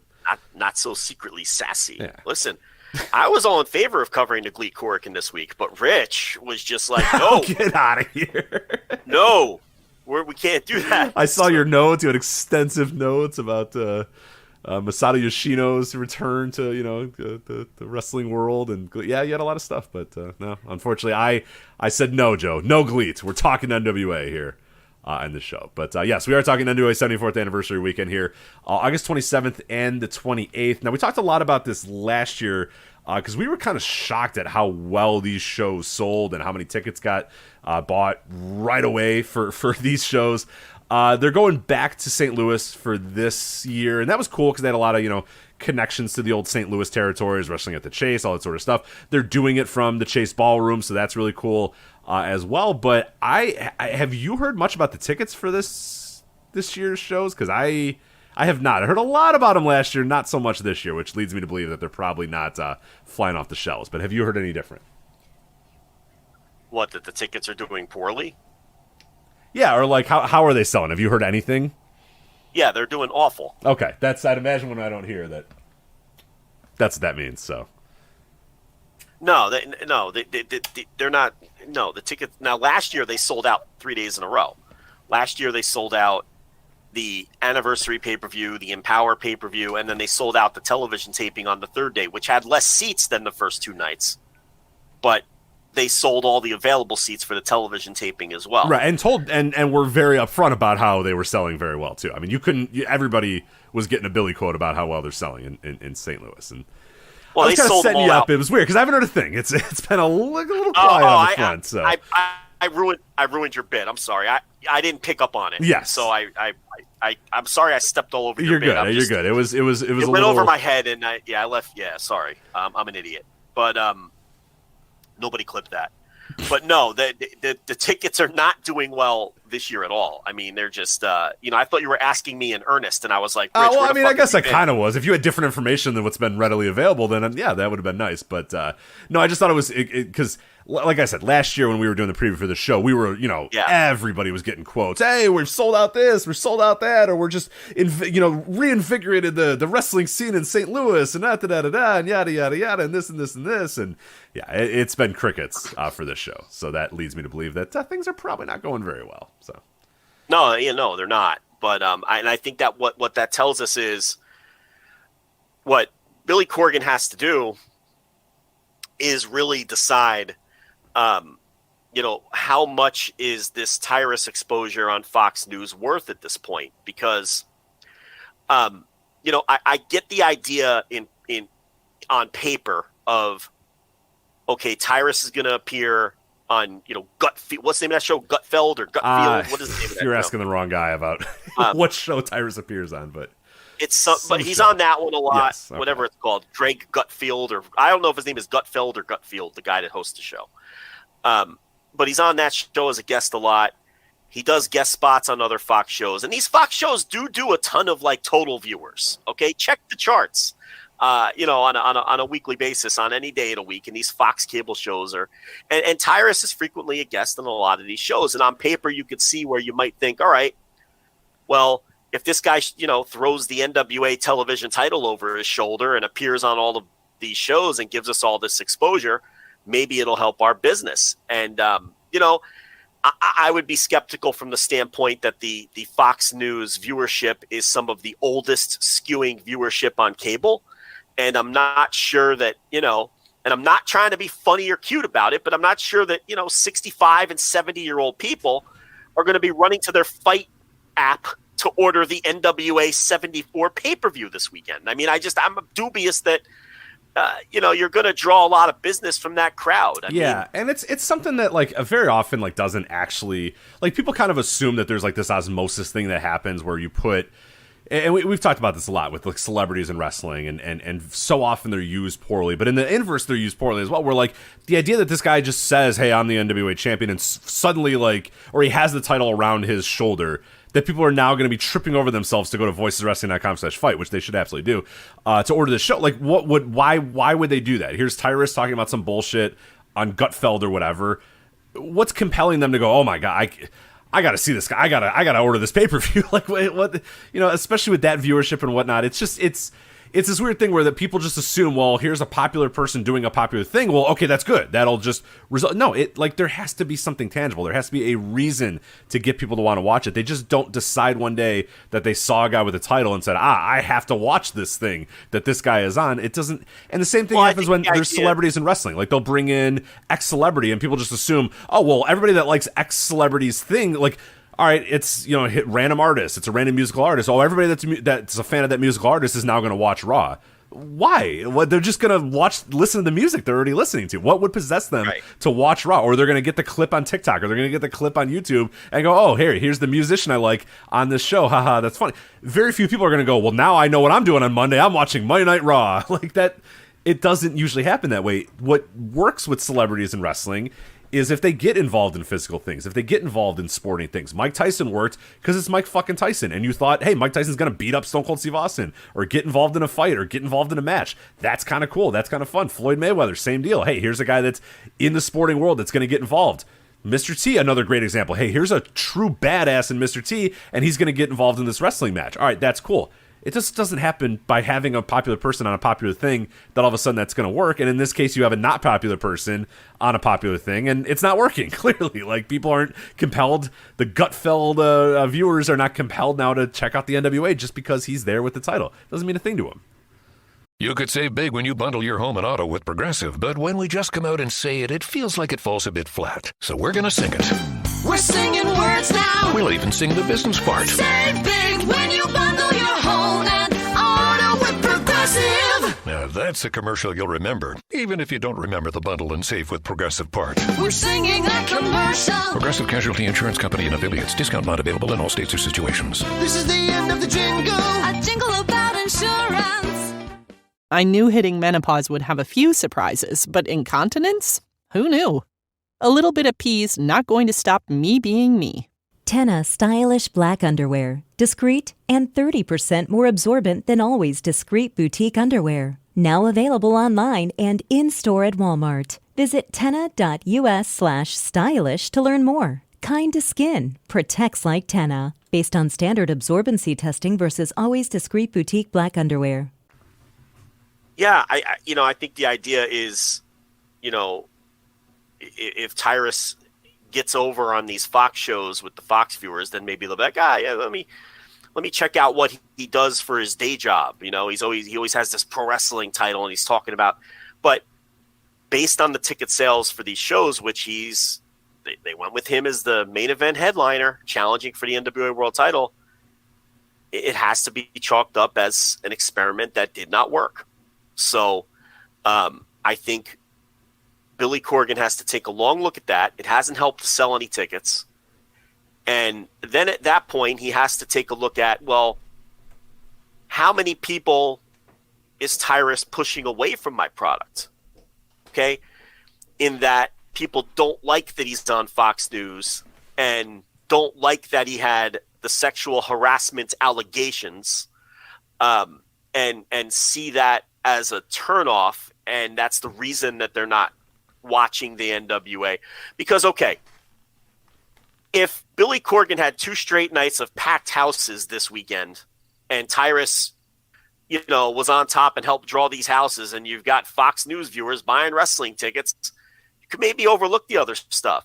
But he's not helping to sell any tickets, and you have this vocal pack of fans who don't like the fact that you're employing him to begin with for whatever reason that they might have, personally, whether it's the sexual harassment allegations or whether it's the fact that he's a conservative or any of this other stuff.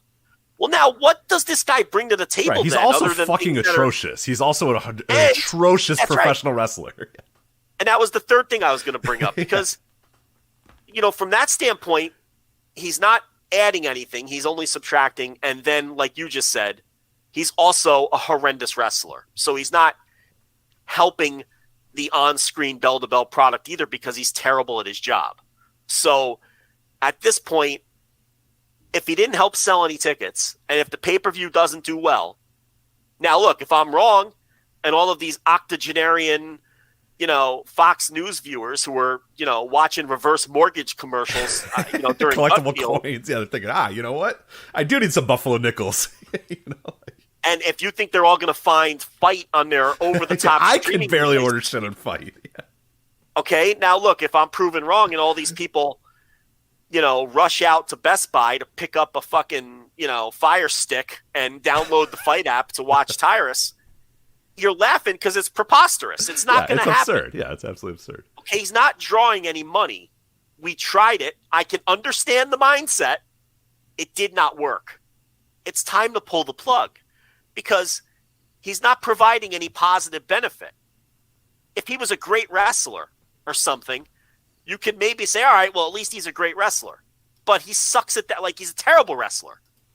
So if he doesn't help sell any tickets and he doesn't draw any money and he's terrible in the ring and he's shrouded in controversy and actively pushing some customers away, what are we doing here? Right. At that point, why? I have never been one. A lot of people all along have been saying, fuck Tyrus, get rid of this guy. And I've always been like, what harm is he doing? There's no harm in maybe potentially drawing some viewers, because he was in the mid-card. But now you're putting him in the main event and he's not drawing? Well, now we know that he's useless. So now, from a business standpoint, I'm like, there's no point of this anymore. It's a failure. It's a failure. I don't know if you were aware too, but he released a book earlier this year, and I think it sold like tremendously well, like very, very well. So again, I see where like Billy might, but again, I think the people that are buying those books don't really give a shit about. They're not going to guess, and they're not the demo that's going to be right. That can even be tempted. Okay, look, if Tyrus was appearing every week on ESPN and was doing guest spots on Pardon the Interruption and Around the Horn and, fucking First Take, there might be more value in that, because that's more of a Venn diagram of people who might want to sample a wrestling. Right, and that was my point earlier with the Mike Tysons and the Mr. T's and Mr. T was more of like, but he was an action. I mean, he was a badass at the time. If you don't remember when the A-Team was it wasn't sport, but it was a different. It wasn't. There was people thought he was a legit badass dude, and he was. I mean, fucking look at him. He's Mr. T, and he was a legit dude. He knew how to fight. He had a background in bouncing or what. I forget exactly what his background was, but he did. I mean, he was a true badass. Like, it was translatable to people that would be interested in the simulated sport. Floyd Mayweather, Mike Tyson, those sort of guys, those are the ones that usually draw the most eyeballs, are those guys, the guys that are involved tangentially in sports. So yeah, if Tyrus was in there and on ESPN and yeah, you can get people to say, yeah, but no, you're talking, you got 82-year-old Fox News viewers who are, I don't know, are they? Right, and you just said his book sold well, right? Yeah. So, and look. I believe it's still, still number one bestseller in wrestling, by the way. Okay. So he's got the number one bestseller in wrestling. What are you looking on? Amazon? Doesn't Amazon, really matter, yes, right? Yeah. Okay, so he's got the number one wrestling book on Take Amazon. That, Brian Gewirtz. Yeah, and he very clearly has gotten over on Fox News because they wouldn't put him on TV every night if he didn't. So he has gotten over with the Fox News crowd. His book is selling. He's on TV every night. But those people clearly are not buying wrestling tickets, and they're not going to buy a wrestling pay-per-view. If he were getting over on ESPN, that might be a different story, because those are sports fans and those are younger people who might say, you know what? I'm watching this Tyrus guy argue with Stephen A. Smith and Mad Dog on First Take every Wednesday. He's gotten over with me. Maybe I'll check out his wrestling match this week. That is far more likely than the people watching Fox News. There's no value in this. None. And that we now have the proof, because they tried it and it bombed. So to me, I would just pull the plug at this point. He's held the television title for over a year because, again, they think there's value in him holding that title on TV, on Fox News. Okay? Now he's getting a world title shot, and he's the babyface. Like, Trevor Murdoch is working heel. Yeah. In this match. I know. And Tyrus, the go-home angle. Babyface.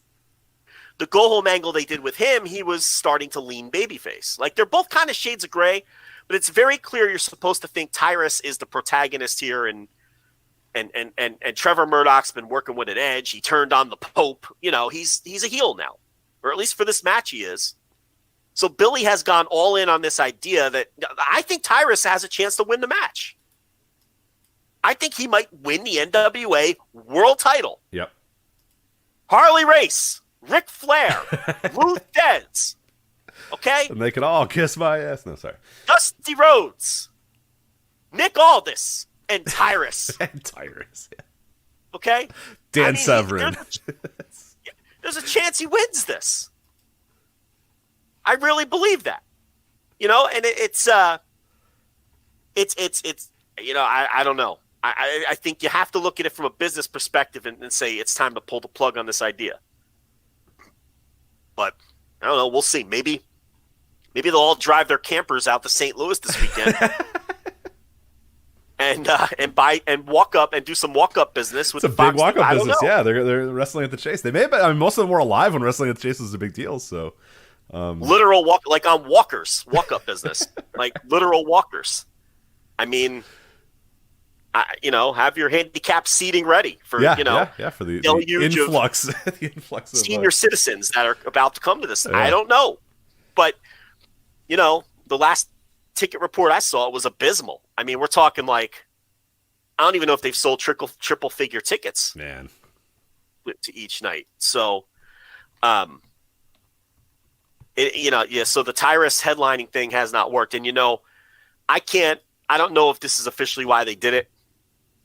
But they did this whole storyline where Nick Aldis was kind of taken out of that match because he's doing this work shoot feud with the company. Yeah, always good. If you have an opportunity to do a work shoot, you got to do it because they always work almost all the time. So yeah, great idea to do another work shoot. Great, love it. So that's why Tyrus is in the match to begin with. But then, very late in the game, they added a Nick Aldis versus Flip Gordon match to the pay-per-view, which I suspect is to help because the show is flopping badly at the gate, has zero buzz, and Nick Aldis, I mean, people can laugh all they want, but he's their biggest star outside of Cardona, right? So yeah, at this point, it has to be all hands on deck. Fuck it. Fuck the angle. We got to put him on the show. Right. We need, God, man. I mean, that's dire. That when you're saying we need Nick Aldis to sell tickets, and I'm looking at their tickets right now for night one. Oh, man. There are a lot of full rows that are available. Lot of full rows that are available. Pretty much every third, or shit, in some cases, second row. There's definitely a complete third row that's 100% available. There's a second row that's available. The ringside seats are pretty much gone. I think there's a few little bits here and there. That's a dire graph. Oh, man. Wow. So, I mean, I suspect the Aldis Flip Gordon match was added just out of sheer desperation to try to push any tickets or any pay-per-view buys for this thing. I mean, you do have Cardona, but he doesn't even have an opponent. They're doing a mystery opponent for Cardona, which I don't think helps. So, yeah, I mean, I think this thing is going to do horrendous pay-per-view business just based on the idea that nobody wants to see Tyrus in the main event. Whether, put the politics aside, because, Republicans buy wrestling pay-per-views too. You could put that aside. Like you said, he's a terrible wrestler. So nobody wants to see Tyrus in the main event. Wrestling fans don't want to watch him. And the most important demographic, wrestling fans don't want to watch the guy. Right. And you're going to have your hardcore leftists who are going to be opposed to watching him anyway, whether he was good or not. So it's like, this is just a disaster and it was a failure. And it was a miscalculation, and it didn't work. But now they're stuck. So I'm curious what they do in the aftermath and how the Tyrus push looks after the show. I mean, if he's booked to win the title, I would, without question, reverse course on that. How can you not? There's no excitement around this. No. You're not selling any tickets. If he wins the title on whatever day his match is, Sunday, I guess, I mean, that's a fucking disaster. How can you go through with that? But I guess we'll see. Yeah, we'll find out. I'm not certainly not ambitious. Let me see if night 2, ticket-wise, looks any better than night 1. Joe, it does not. It appears. And that is night, I believe. Yeah, it's worse, actually. It looks like there's more tickets available for night 2. Well, because the Camille match is more interesting. If I'm a wrestling fan, I'd rather go to night 1. I mean, honestly, like we'll talk about these 2 cards here in a minute, but yeah, I think night 1's a little bit better, honestly, to me. So, but they're both bombing horribly. Yeah, they look awful. So, what date are your charts up to date or? I just went to Ticketmaster.com and straight up just tried to buy a ticket. Well, I just went to go buy a ticket.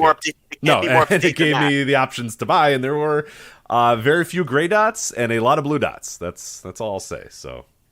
Yeah, I mean, there's probably about 100 tickets sold for both nights, right? Like, I could count it up if you really wanted me to, but you have to remember too, a lot of the unavailable tickets are seats that they didn't put for sale because they haven't. Like, okay, if you notice, at least the last time I looked at the chart, there'll be like 4 or 5 rows in a row where the last 4 seats in the row are all unavailable to buy. That's because they're not even for sale. It's not because someone bought them.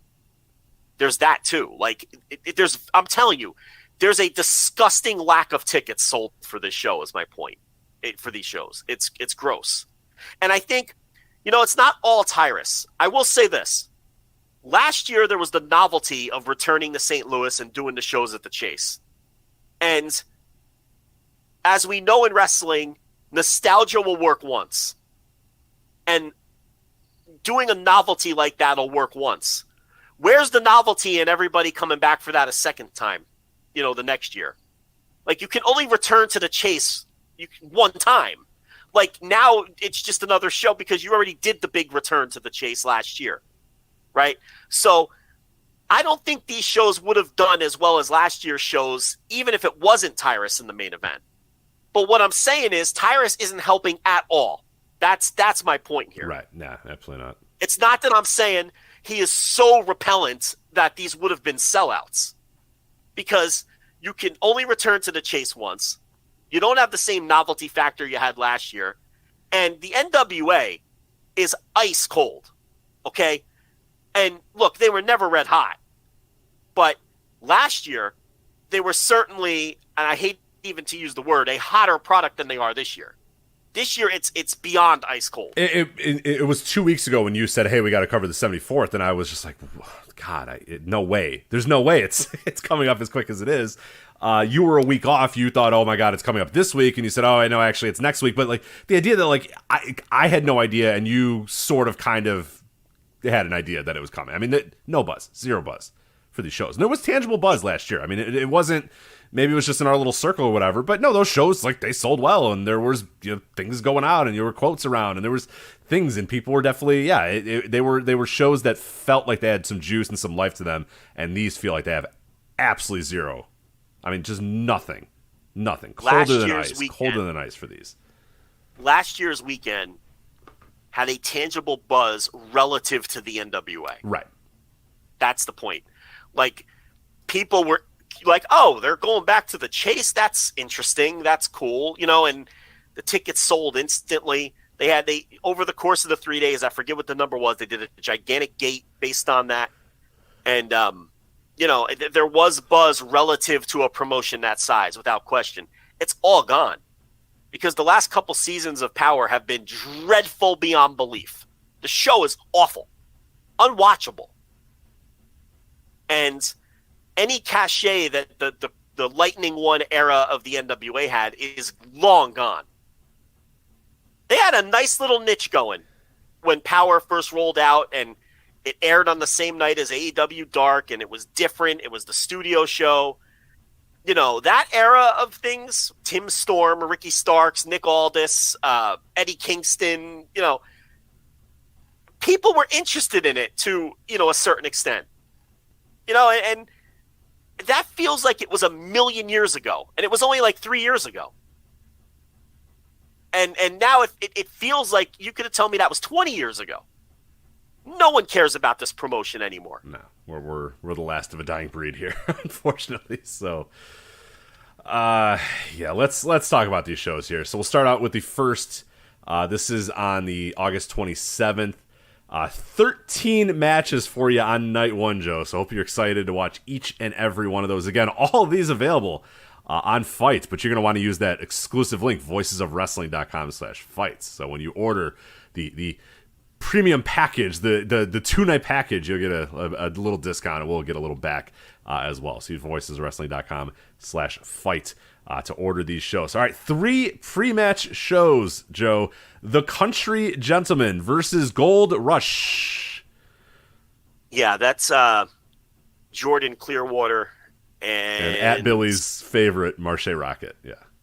Yeah, so I love Marche Rocket, and that man will always have a job. As long as Billy's got a promotion, Marche Rocket will have a job. So they're part of Austin Idol's little group. Yeah. So. Mm-hmm. And the Country Gentleman is AJ Kazana and then Anthony Andrews. I know very little about the Country Gentleman. I can't believe this is on the pre-show. This is I was looking forward to this match.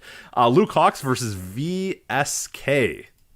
You were not looking forward to this match. I kind of like. I unironically really enjoy Luke Hawx in NWA, and I don't know why. Yeah, I mean, and VSK is fine. It's one of the better matches on paper. That's what I'm saying. Like I'm trust me, Joe. When I'm going to read this card, when I have to be excited for something if I'm going to sit down and watch these cards. Let me tell you that Luke Hawx and VSK is near the top of that list. All right. The Pope versus Rodney Mack, not on the top of my list. Very, very low on my list. Well, I'm shocked that this is on the pre-show because this has been a pretty heavily pushed program on Power. So they did the whole deal where Trevor Murdoch turned on Pope a few weeks ago on TV. And now they're doing this deal where Rodney Mack is accompanied to the ring by Aaron Stevens, and Rodney Mack is kind of a reluctant. I don't want to say it's a babyface with a heel manager, but it's kind of like a reluctant heel with a heel manager, that kind of deal. You know, and they did the big angle with Tyrus a couple 2 weeks ago with Aaron Stevens and Tyrus, and that was kind of Tyrus sort of turning babyface. So this is a weird match to be on the pre-show because it's with two guys who are pushed pretty hard on the TV. So this didn't make a lot of sense to me that it's on the pre-show, but I don't know. Maybe they'll do an angle or something. Because Aaron Stevens is still doing the thing where he's allegedly retired, but we all know he's not really retired and he's going to wrestle again. Anyway, this is all so boring. Let's move on. I'm falling asleep. Yeah.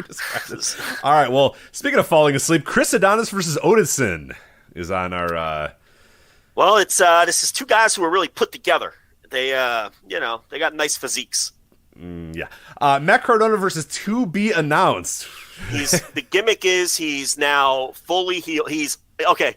So he's always ready. Matt Cardona. Yes. So his gimmick on the TV is I'm almost ready because he's coming back from his injury, and he's picking his own opponent.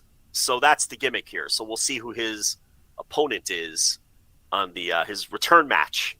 And remember, he never lost that NWA World Title in the ring. No, he didn't. So yeah. Actually, honestly, earnestly, one of the best parts of NWA is Matt Cardona. So yeah, we'll see. EC3, yes, that EC3 versus Matthew Mims. The Control Your Narrative guys are probably looking for work. Well, I'm not trying to do shtick here, but Joe, I don't know if you saw, but Adam the Titan, said that they have big investors. They have hundreds of dollars. These big investors. So and yet they canceled all their shows. So. Did you see that tweet that he had? Yes, I did. He's like, Tony our investors have hundreds of dollars, and it's like that's not that much. I have hundreds of dollars too. It's not a lot. Yeah, very, very funny typo for sure. Yeah, I wouldn't brag about having hundreds of dollars. That's not good. So yeah, he's gonna use all of Daddy's money that he worked for. Actually, he didn't even work for it. It's like, what are you doing? It went on like 3 different tangents. It's only like 150 characters, but they went on like 3 tangents. I loved it. Adam the Titan, good stuff here. The Miserably Faithful. Yes, Judas, Sal the Pal, and Gags the Gimp versus the Ill Begotten. We should have done a gimmick for this. But I mean, I would have known and you would have known. I guess that wouldn't have worked. I watch it. The gimmick is you now can figure out if we are actually saying real matches and real names. And if these are actually what the NWA is presenting this week on the NWA 75th anniversary or 74th anniversary. So, well, it's a Beelzebub Bedlam match. It is a Beelzebub Bedlam match. Tell me all about the Beelzebub Bedlam match. What is that type of match? Well, I watch the TV every week, Rich. So so you would know. They haven't really Beelzebub Bedlam matches. So. They haven't really told us what it is. So all right. I can't stand the Ill Begotten. It's just the worst faction of fucking Danny Deals has such go-away heat with me. Yeah, I forgot to tell you who the Ill Begotten was for the people listening at home. It's Alex Taylor, Jeremiah Plunkett, and Danny Deals with a Z. I cannot stand Danny Deals. He just has baby's first territory manager is what he is. Just he's one of those wrestling personalities who just is so off-putting to me in all the wrong ways. I can't stand his presence.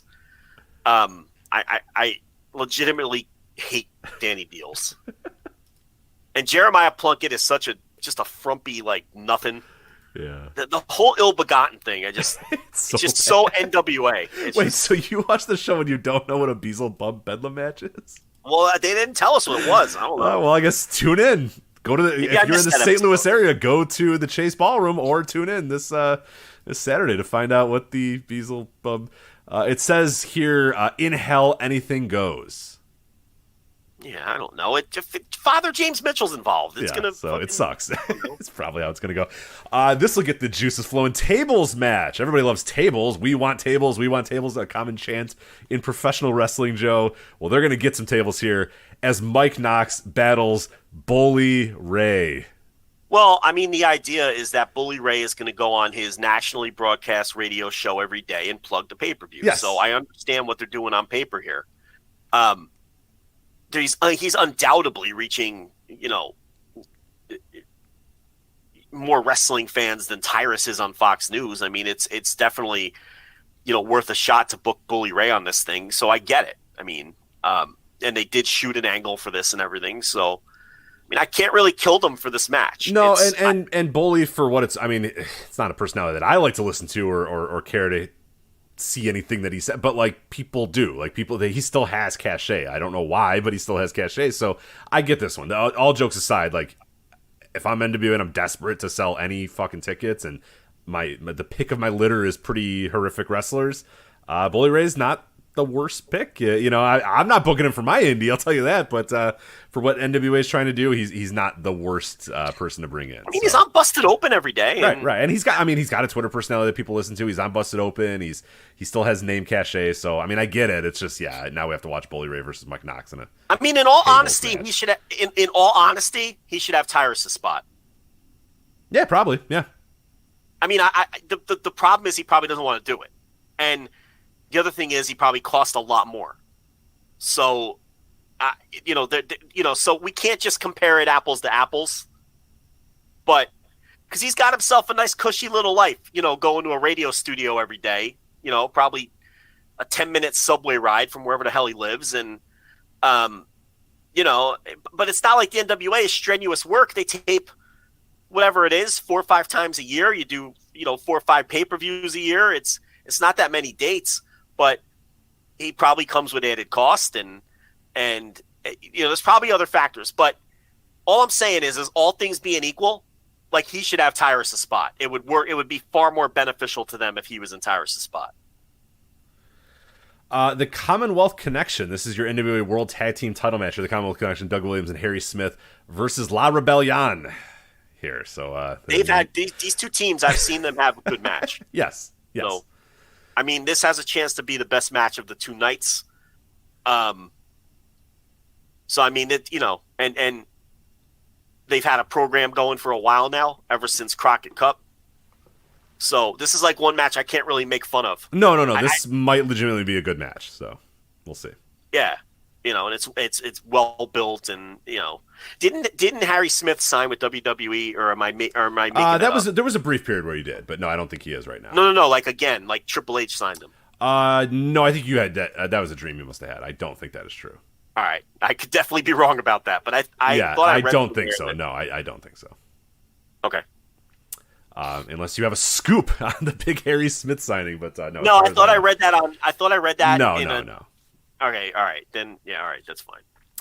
NWA National Championship. There's so many fucking titles in this company. Why are there so many titles that nobody could possibly care about? Yes. Oh, my God. The best part about it, too, is the ironic thing is, and Dave Lagana, when he's, they were getting this NWA thing started up, like, his goal was to have, like, the fewest amount of titles possible. His goal was to collect all these NWA titles that are all floating all over the place and get rid of, like, almost all of them and just have a couple titles. And now this show has like 9 titles. It's absurd. I'll tell you what we're learning here. I'll say this about Billy Corgan. When he gave Dave Lagana creative power, it was very clear that he was mostly hands off, because their visions couldn't be any more polar opposite. Yeah. Do you know what I mean? Like, because I had always heard, Billy gives his suggestions. Billy is definitely hands-on. But when it comes to the vision of the product, Dave Lagana's vision and Billy Corgan's vision, and, Pat Kenny, throw him in there, because it's Corgan and Pat Kenny. That's Simon Diamond, if you don't know. Couldn't be more diametrically opposed. Yeah.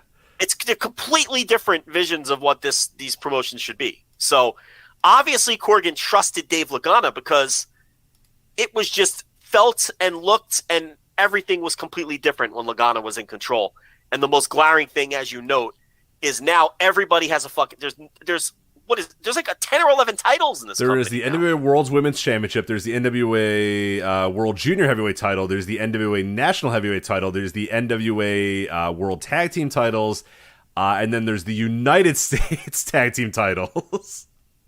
Women's tag team titles. Yeah, women's tag team titles. And on this show, you also have the MLW title up for line. That's in the NWA World title. Yeah, and the NWA World title, of course. Yeah.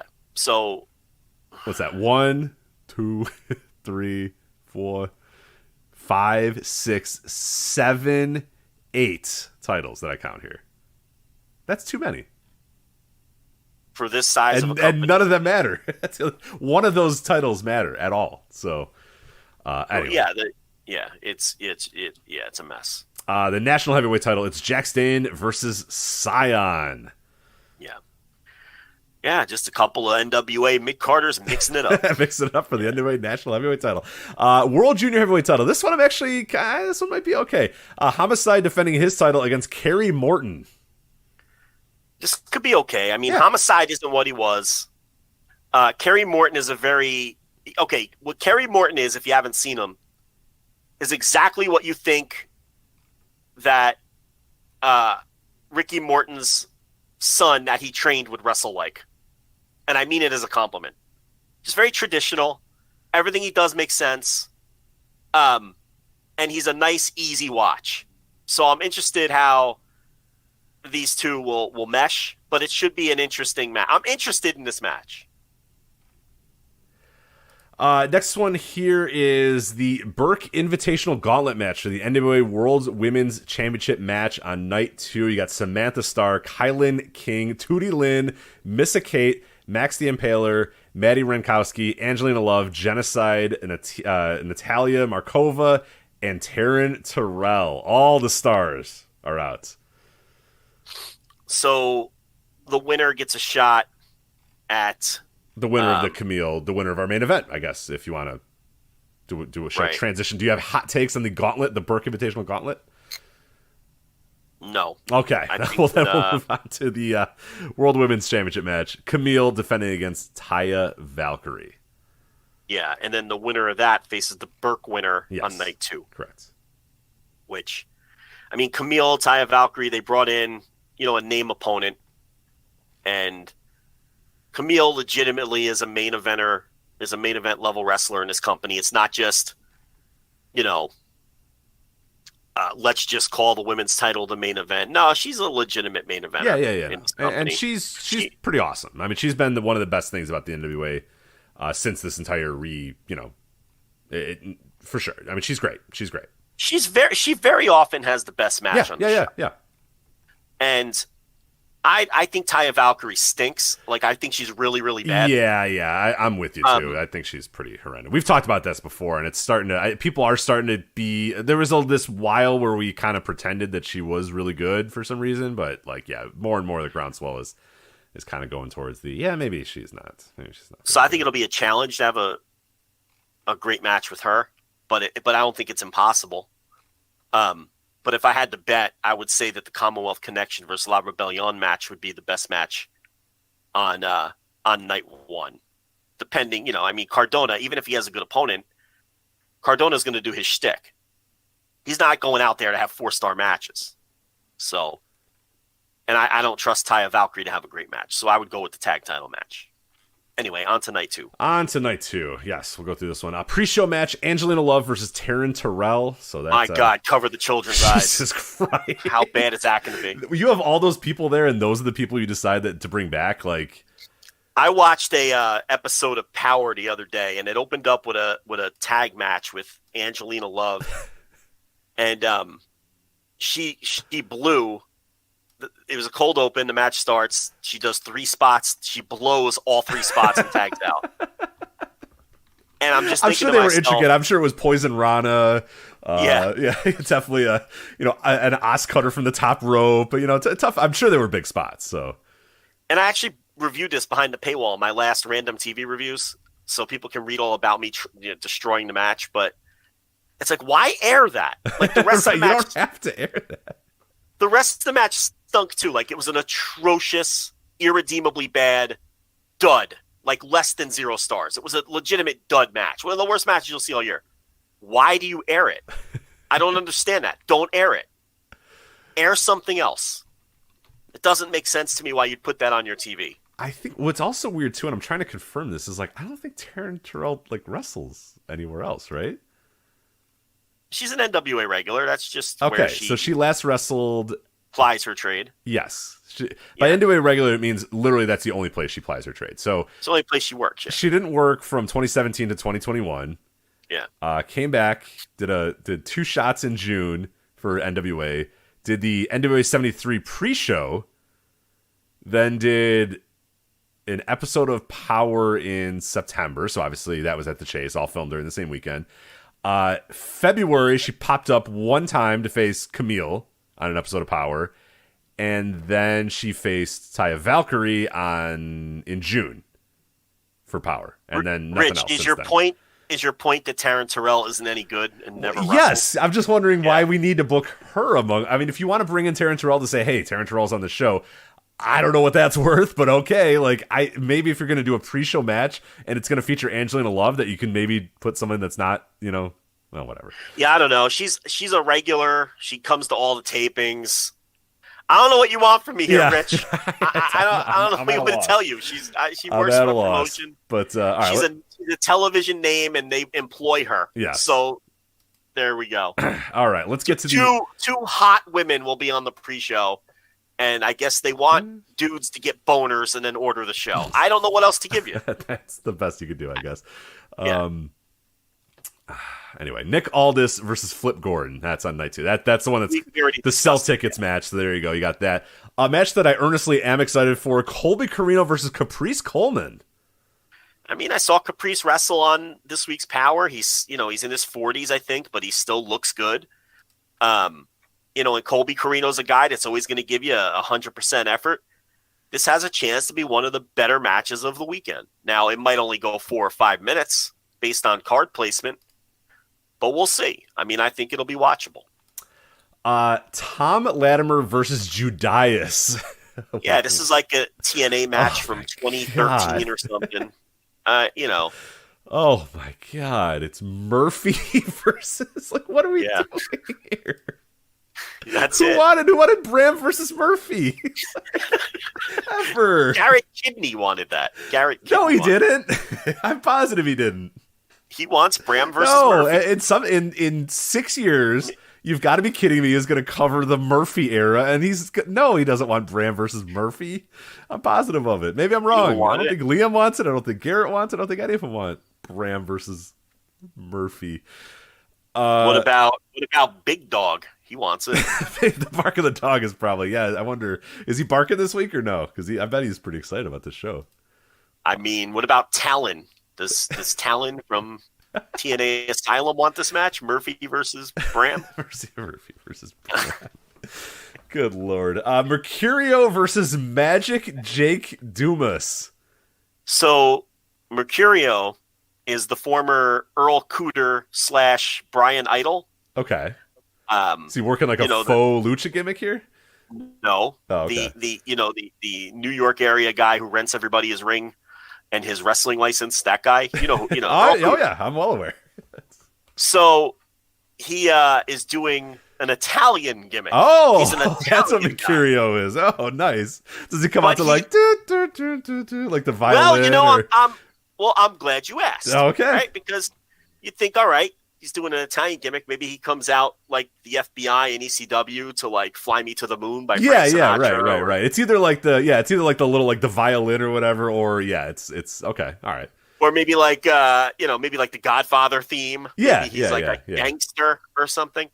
Or Vinny Massaro, he comes out. He's got the slice of pizza. Slice. Yeah. None of those things. What? No, he's an Italian man. Okay. But he just looks like Brian Idol with the long hair and the same tights. Okay. Cool. Sounds awesome. As for Magic Jake Dumas. Yeah, we can talk about Magic Jake Dumas. No relation to Richard Dumas of the Phoenix Suns. Yeah, what about Amy Dumas? No.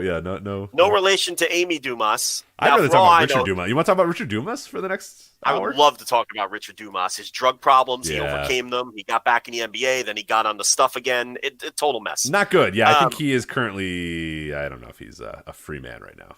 I don't know. I forget, but yeah. And honestly, I can't confirm whether this man's related to either Amy or Richard yeah, Dumas, you don't know that. You don't know anything. I don't know. Magic Jake Dumas. Let me take a look at Magic Jake Dumas. But I know Magic Jake probably Dumas. let you know if he's related to Richard Dumas. No, he's not. He does not. He's a different race. I would go out on a limb. Oh, he is a Magic Man. Did you know that? He's got a top hat. Yeah, well, you're not letting me explain Okay, it. I'm sorry. Go on. So he does the magic gimmick, much like Jarek 120. Remember Jarek? Jarek 120 and Phantasmo. Okay. Yeah, much like Jarek and Phantasmo. Yeah. Okay. All right. He does the magic gimmick, and he has an assistant. Yes, Christy Janes. Christy Janes. I'm seeing that. That's right. So Magic Jake Dumas will be there with Christy Janes, and they will. So does she do like the hot like magician assistant thing? Does she get sawed in half on episodes of Power? I want her to get sawed in half, just like I wanted who was it, Candy Cartwright or something? Yeah, Candy Cartwright. They never sawed her in half. No, they never did. I wanted Evolve to saw the assistant in half. Jarek's. That was Jarek, the Magic Man's assistant. Yeah. Yes, and I want Christy Janes to get sawed. Listen, if you have a magician and the hot assistant, you have to at some point saw her in half. Yeah, so what's he doing? Is he just like pulling ribbon out of his pockets? Like what kind of magic act are we talking about? What are we doing here? Saw her in half. This is what I'm waiting for. We paid to see. I'm seeing she's got like the feathers and stuff. This is a good gimmick. I like this gimmick a lot. She's into it. She's into it. She's into the gimmick. Yeah. So, Mercurio, the fake Italian, who just looks like Brian Idol, against. Well, do you know that he's a fake Italian? What if he's actually an Italian guy? You don't know that. I mean, I guess, but he's got like the put on accent. I'm offended by it personally. I have to say. It's about time the Italians start speaking up about this. Yeah, I mean, geez, we're always the butt of the jokes here. You and magicians, yeah. It's time that magicians and the Italians speak up. So yeah, these caricatures on this media, All right, we got Davey Richards defending the MLW National Openweight Championship if he shows up, which it's in St. Louis. I feel like he could probably show up, so we'll see. He's had some trouble making towns lately, so we'll see what ends up happening with this night, but it's in St. Louis versus Thrillbilly Silas Mason. Well, did you see that he didn't come to West Coast Pro because he got bit by a patient? Did you see that? I did not see that. I got to tell the nurse about that. She's been bit many times.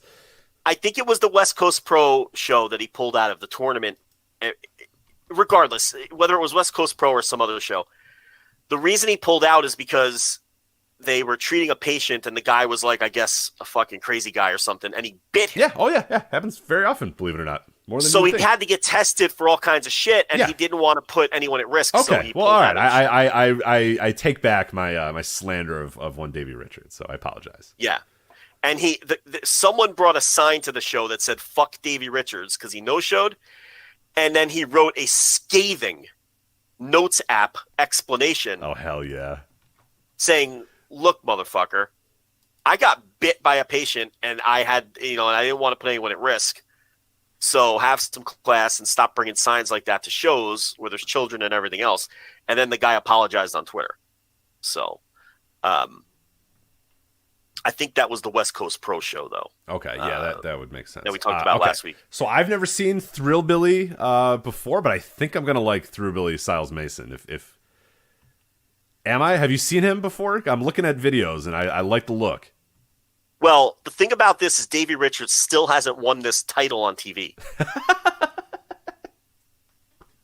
When is that airing? They're on a break. He's had this title for a long time already. What are we doing? Let me make sure they're still on their break before 19 people in the chat. Are you sure? He won this thing in June. They taped it in June. What? Then they went on a break. I don't think they've aired it. Oh my god. Let me double check. So I was led to believe that the world of MLW never stops. So you're telling me it stops. It's been stopping for quite a while.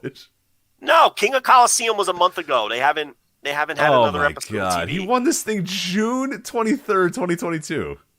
Yeah, but click and look at the air date. I don't think it aired yet. Battle Riots, yeah. I don't know. Yeah, it didn't air. That did not air yet. Hold on. That match, let me double check. June.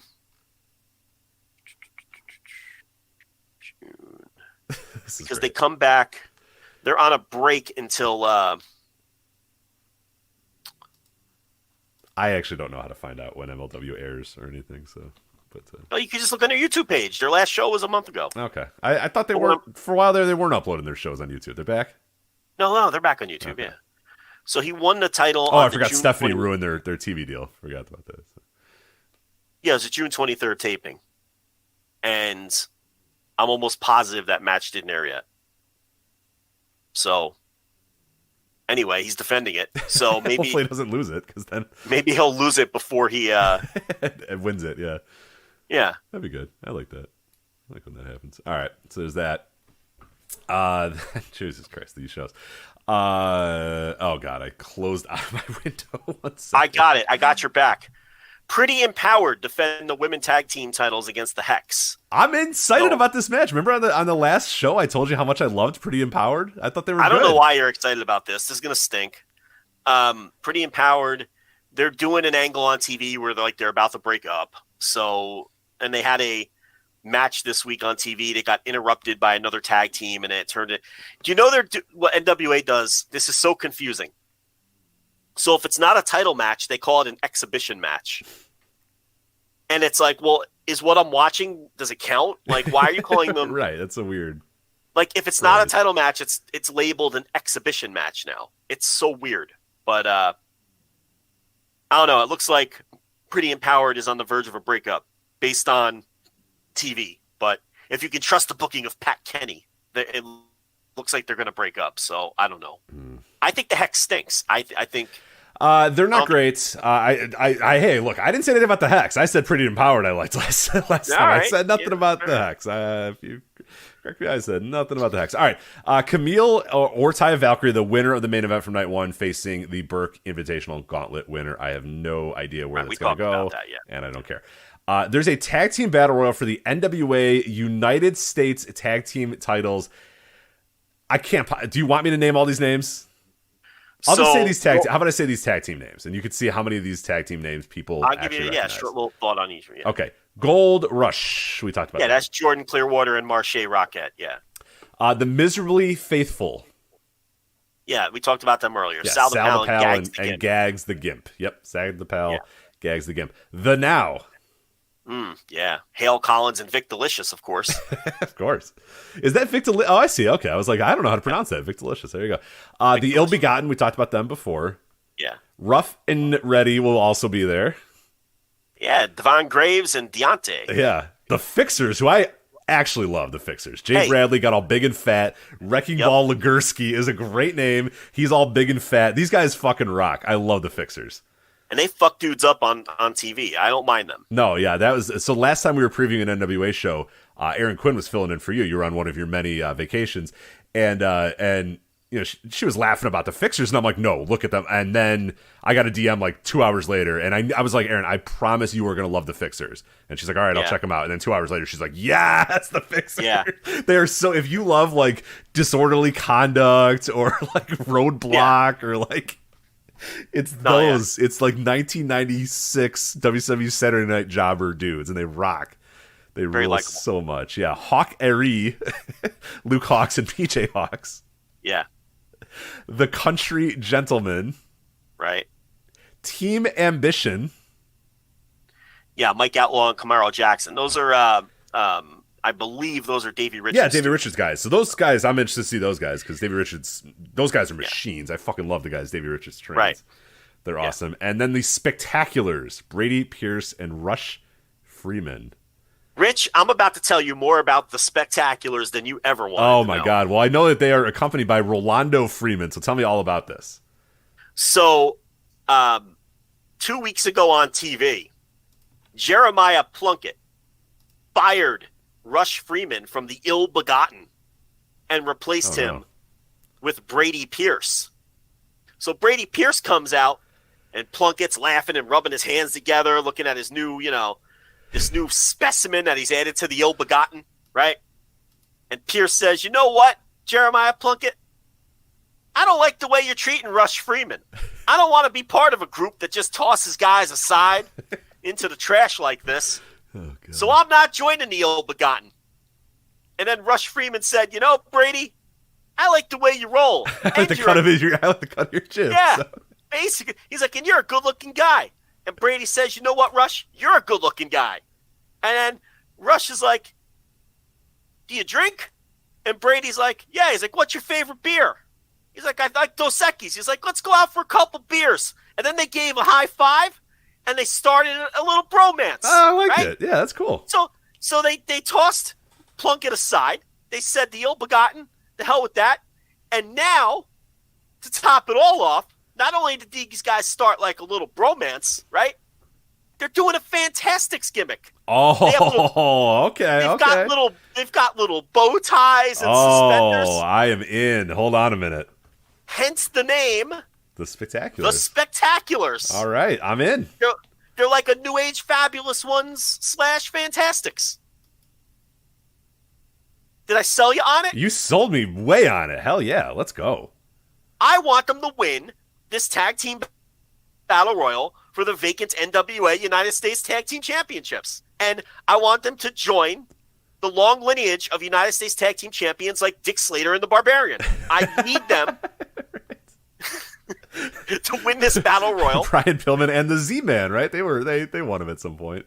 So that's who I'm pulling for here.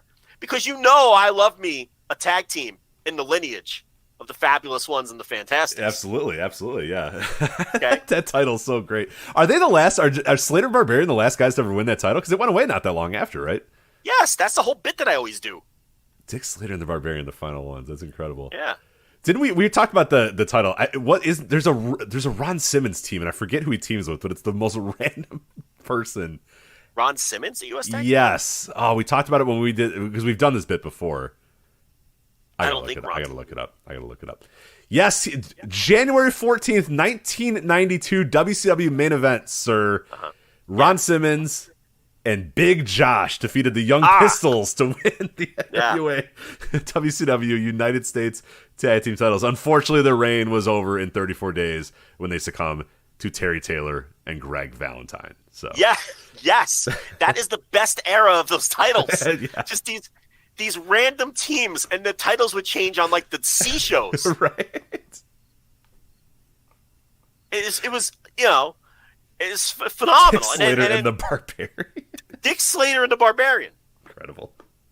Now the best thing would be for Brady Pierce and Rush Freeman to come down to the ring to Sharp Dressed Man. Yes, they should. Pay for that, Billy. You got the money. He might own it. He might already own it, honestly. Play his own version. Okay. The Smashing Pumpkins version of Sharp Dressed Man. I think that wouldn't be as good. I feel like that one would not be wouldn't hit the same notes. I mean, I might enjoy it because give James Eha and Darcy a call, and Jimmy Chamberlain, get the band back together and say, listen, we have to re-record Sharp Dressed Man for the Spectaculars. I know all of you hate my guts, but you have to come back. We have to do this. We got to come together for this. Correct. So record Sharp Dressed Man for the Spectaculars. And they win the Battle Royal, but then Dick Slater and the Barbarian rush the ring and beat the living shit out of the two pretty boys. Like, that's the kind of shit that I would book. The one problem with that is Dick Slater. I was going to say, Dick Slater's a tough booking these days. So. Yeah, that's the problem. The Barbarian will do it. Yeah, you can get Barb. Yeah, you can get Barb for sure. And he'd show up. Yeah. Bob Arion will he'll take the payday for sure, yeah. The trick here is to get a suitable replacement for Dick Slater. I don't know where you're turning for that. But it's a shame, but that I would like to see. But due to the death of Dick Slater, I don't think that's happening. So now, to be if I could pull a Lance Storm and be serious for a minute, yes, Rich Grage. We discussed a couple weeks ago why the Empower show undoubtedly lost money, right? Right. Because they booked 24, I think it was, additional names that you have to fly in, pay to work, put in a hotel, and that basically sucks all the profit out of the 3,500 buys that we went over it a couple weeks ago. So I understand the economics of not doing Empower again, just based on that alone, because you don't have enough women on the roster to do a full pay-per-view or whatnot. We get it. But why are you booking 75 tag teams in this tag team battle royal? 7 or 8. How many women are in that Burke match? Oh God, it was 2, 3, 4, 5, 6, 7, 8, 9. There's 10 women in the Burke match plus Baby Doll as accompanying Samantha Starr, who I think is her daughter. to the ring. So there's 11 additional people you're booking for that Burke match. You're booking like 15 tag teams in this.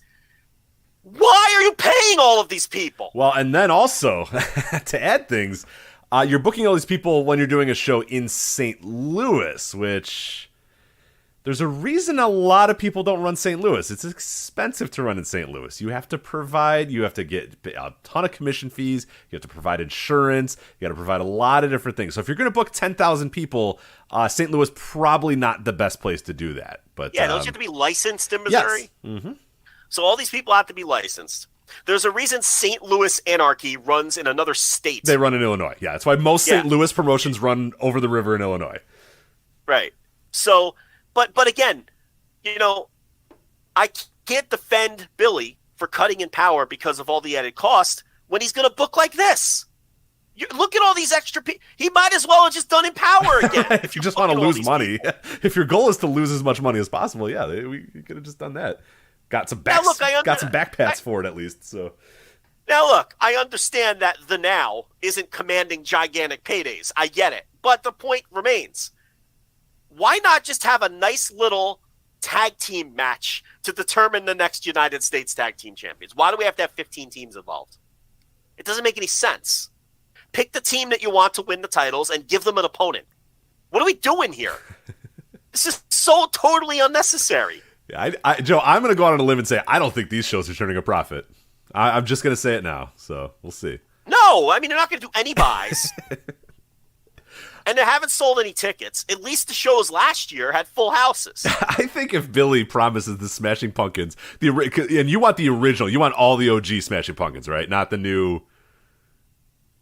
I gave you the band. Yeah, you want the Smashing Pumpkins to... If they announce that they are coming back together for one night only to play Sharp Dressed Man by ZZ Top, I think you can sell some... I think then you're going to get some buys. Then and only then, you're going to get some buys. I want to make sure all those people are alive, first of all. I know Jimmy Chamberlain had some issues. I think I want to say that dude's back with them. No, I think Iha's back. Because they're doing some sort of tour, I think. Somebody came back to the band. All right, so Iha and Chamberlain are back. It looks like Darcy's still out. Oh well. Somebody named Jeff Schroeder is in the band now in place of Darcy. I'm not familiar with him. I'm not familiar with Schroeder, but I don't even know what other band. There's he looks like he's at one point he replaced Iha. Now he's replacing Darcy. So he's been in and out of the band. Okay.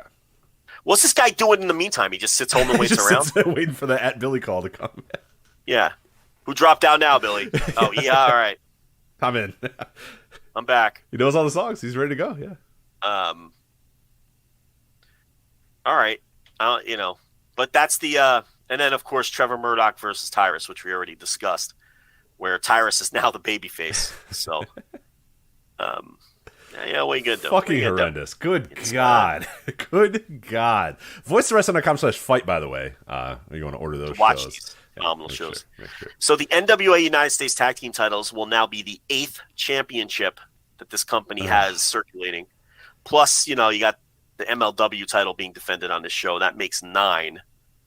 I mean, a roster of this size does not need 8 titles. Of this talent, there's a lot of not good people holding titles in this company. They have so many titles that on TV it's either title match or exhibition. Match. Yeah, the match.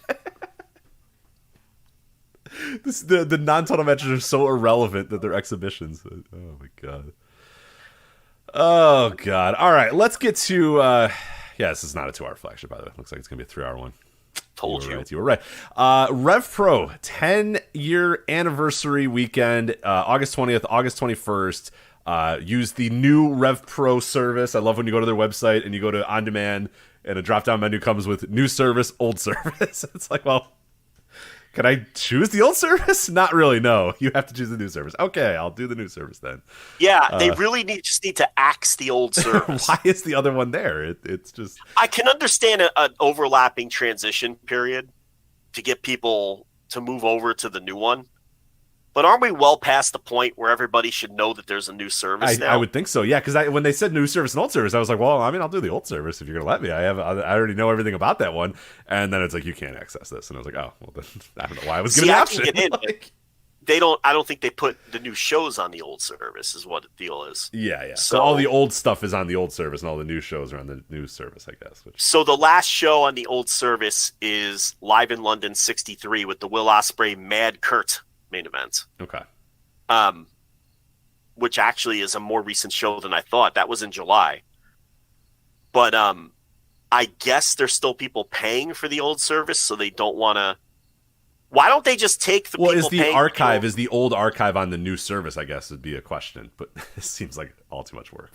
Well, okay, so the RevPro shows are, but the old service has all those other promotions. Oh, yeah, right.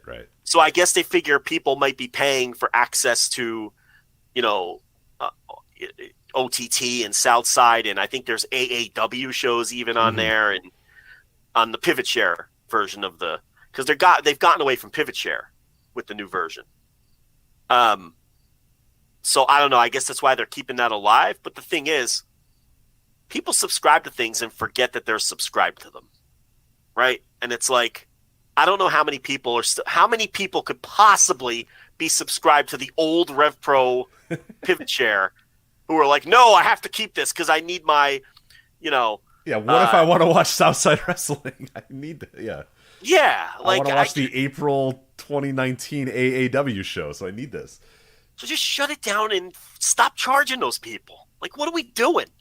Because it's just confusing when you try to, like, oh, which one is it? I always pick the wrong one. Then it's like, yeah, it's a disaster. And then, I don't know. Anyway, so they have a new service. Yep. At the point. I was able to get going. You were eventually able to get going on it. But Hold on a second. Rich says I was able to get going. Yeah, on my account. Well, hey. Hey, what's your Dragon Gate account there, pal? You tried to slide that in there. Hey, what email address do you use to sign into your Dragon Gate account there, buddy? Not richcrage at Gmail, I can tell you that. You think I'm using your Dragon Gate account? Yeah, you are. No, I'm not. The hell you are. I swear to God I am not using your Dragon Gate account. Oh, you know how I know? I'm using Case Low's Dragon Gate account. That's how well, you have access to mine too. So. Well, so don't you dare accuse me. I'm sorry. I apologize. So, that's incredible. All right, let's. Case Low's password saved in my Google, not yours. Right, okay, well then there we go. That's good to know. Good to know. These accusations. Yeah. Oh man. Anyway, RevPro 10th anniversary show. 2 nights here. Some big time matches on both big main events for both Will Ospreay, obviously in the main event of night 1 against Speedball Mike Bailey, as well as the main event of night 2, Ricky Knight Jr.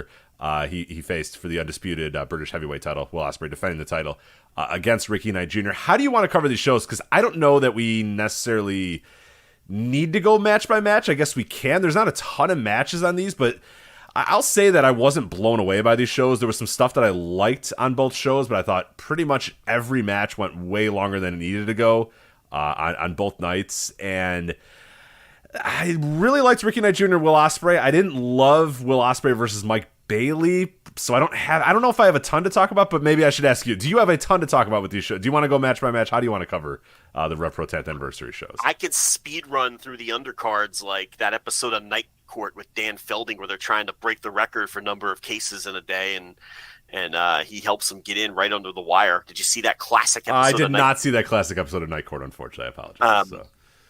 Yeah. Connor Mills defeats Tony Deppen. Tony Deppen has wrestled Jordan Oliver many times, and now he gets a chance to wrestle the British Jordan Oliver. He takes on Connor Mills. Does. Yeah, he's well familiar with them. Yeah, they had a 17-minute match that did not need to be 17 minutes. That was the theme of Tony Deppen's weekend. I like Tony Deppen. I think Tony Deppen's got skills. I don't need to see Tony Deppen in like 17 and 18-minute matches, especially not with Connor Mills. Yeah, look, Connor Mills is what he is. He works. I feel like he wrestles 19 times on every RevPro show too. He wrestled twice on this night, and then a third time on the night too. So yeah, so Deppen did the JOB for the local guy in this one, and next up was the Southside Women's Title #1 contender. Why do we still have a Southside Women's Title? I don't know. Why does that exist? The promotion doesn't exist. We've merged all of their other titles into RevPro, but we still have a Southside women's title. I don't understand and that. people are still supposed to be happy to win this title that doesn't mean anything in this for a promotion that doesn't exist. Yeah.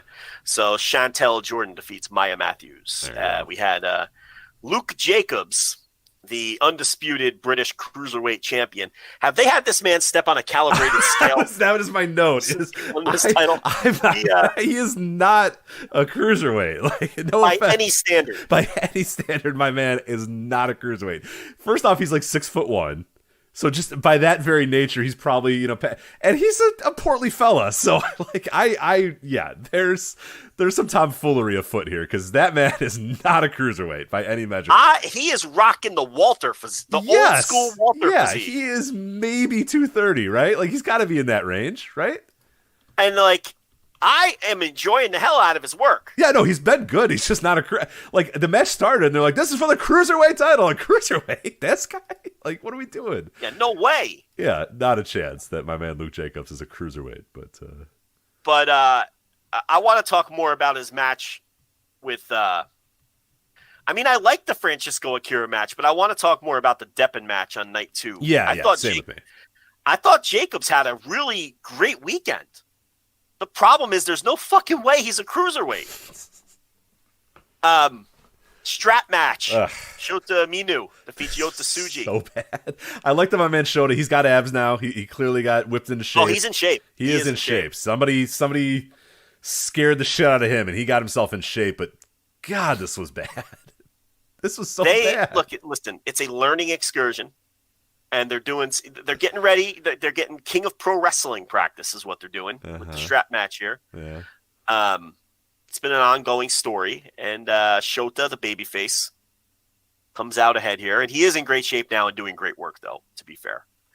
Aussie Open defended their newly won New Japan Strong Openweight Tag Team titles.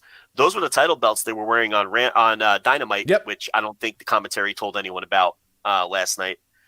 And they defeat Destination Everywhere, Connor Mills, and Michael Oku. And again, Connor Mills wrestles 19 times on all of these shows. But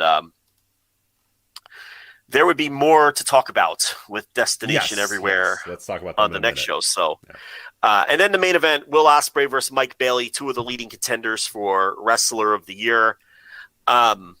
I thought this was good, but I don't think it was great. Yeah, that's where I'm at. I when I said I didn't love it, it's like, it's good. There was a lot of stuff that I liked in this match, but I went in, it was like, drop everything, focus 100%, put the phone away. These are two of the best in the world going at it in the main event of the show with a molten hot crowd, and it was fine. It was okay, and it was like, then I was like, maybe Will's just starting to get a little tired, but then no, on night 2, I think he had a tremendous match, and then on fucking Dynamite, he was incredible. So I don't know. These guys just didn't. And we're saying this all for like a match that was still pretty good. Like it was still pretty solid. And it seems like a lot of people did love this, but I don't know. I think both guys have had so many better matches this year that I couldn't help but be a little disappointed by it. I couldn't put my finger on what I didn't love about it. It's just, I don't know. I enjoyed it. I thought it was a good match. It was a leg. They both sold the leg. Mm-hmm. So they told a story for sure. I just think it had, maybe because it had such incredible expectations with the people involved, that it wasn't like it didn't even come close to being like a match of the year contender level match. And with those two guys are just shitting those out left and right with minimal effort. So it was funny that against each other, they didn't do that, but it was still a really good match. So Ospreay wins because of course he has Ricky Knight Jr. the next night. Night 2, Brendan White and Danny Jones defeat Destination Everywhere because Destination Everywhere did the split, and Connor Mills. I kind of liked how they did this. This was kind of cool. So Connor Mills tags in, and he looks like he's about to hit one of the guys, and he just turns around and he decks Michael Oku. He hits him with a big kick and looks at the crowd and goes like, "Oh, did I do that? Oh, I did that." And then I love this. So he put Oku's like laid out like dead on the apron, and Connor Mills goes in, uses his hand to tag him, rolls him into the ring, and then goes, "Peace, I'm out." I kind of like that. I like, instead of just like having him cost the match, he was like, "I don't want to just cost the match. I want you to get your ass kicked. I want you to just get destroyed in there." And the Greedy Souls obliged, and they beat the hell out of Michael Oku for a couple minutes, and then that was it. So Destiny. Yeah, they put him away. They're cheering. They're like, "Yeah, we got a big win here," even though the other guy, And it was kind of done interesting. I think it was Francesco was on commentary for this show, right? Was he the guy? I think it was. I forget who was on the commentary for the. Matt Kurt was on night 1. He wasn't on night 2, I don't think. Right. Mad Kurt was night 1. And I was trying to figure out who night 2 was. Was it Akira? Francesco. I think it was Francesco. But right.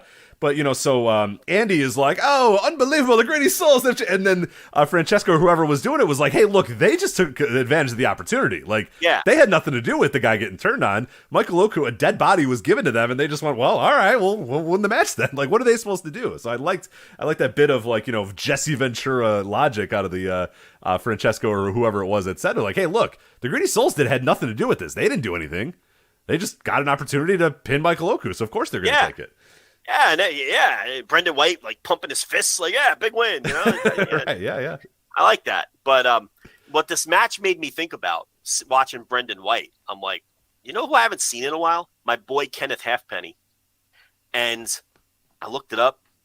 My man has not wrestled in 2022. Oh no, yeah. Did Kenneth Halfpenny pull like a Japanese dojo young boy move and just run off into the hills and disappear? Did he retire? What's going on with Kenneth Halfpenny? I don't know.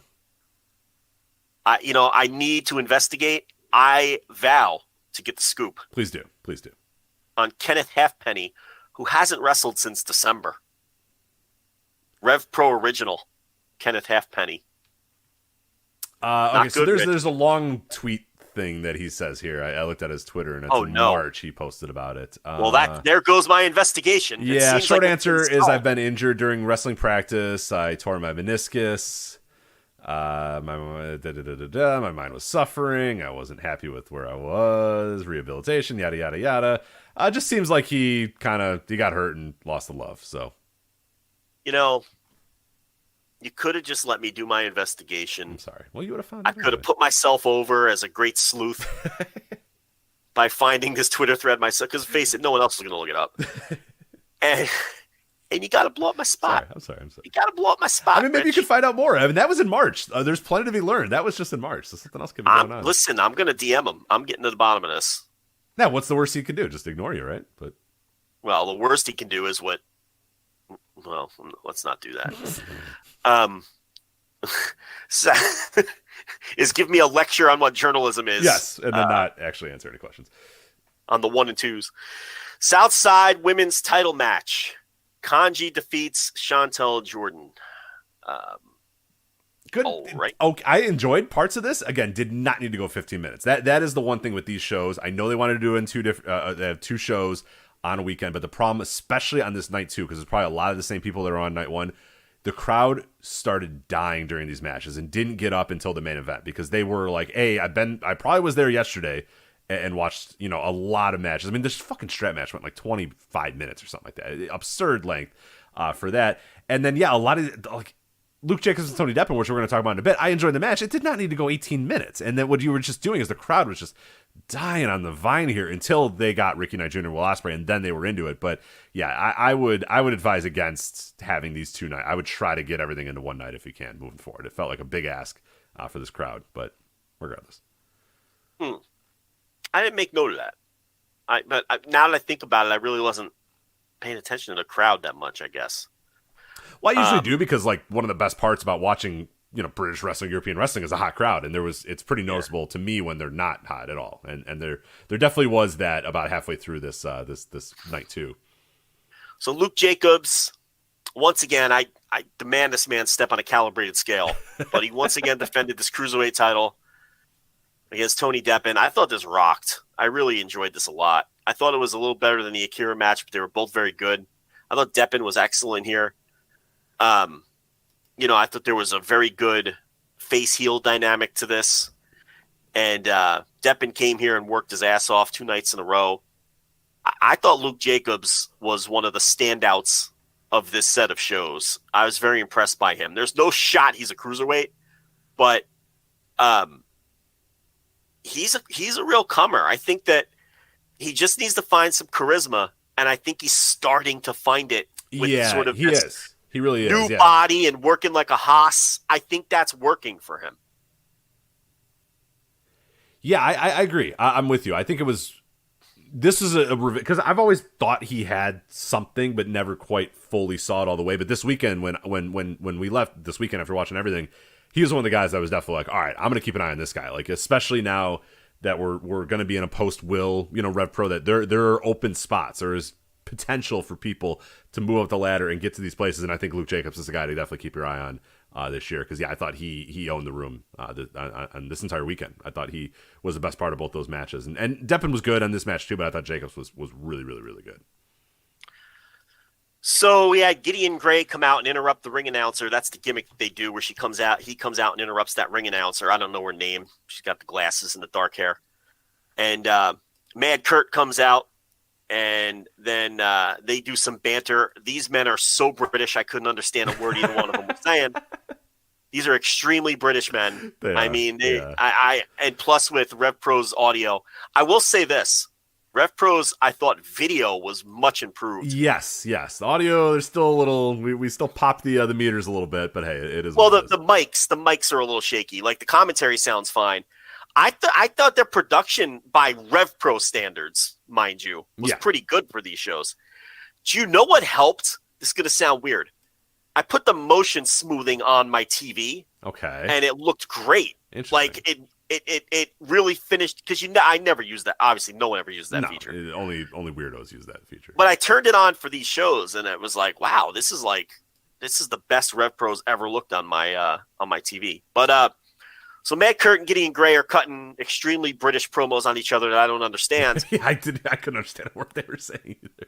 And then Mad Kurt in his jammies, he's like wearing pajamas or something. I'm like, what is going on? Twitter. Well, he's got the Twitter because the Twitter gimmick. He's got the Twitter birds on his. Right.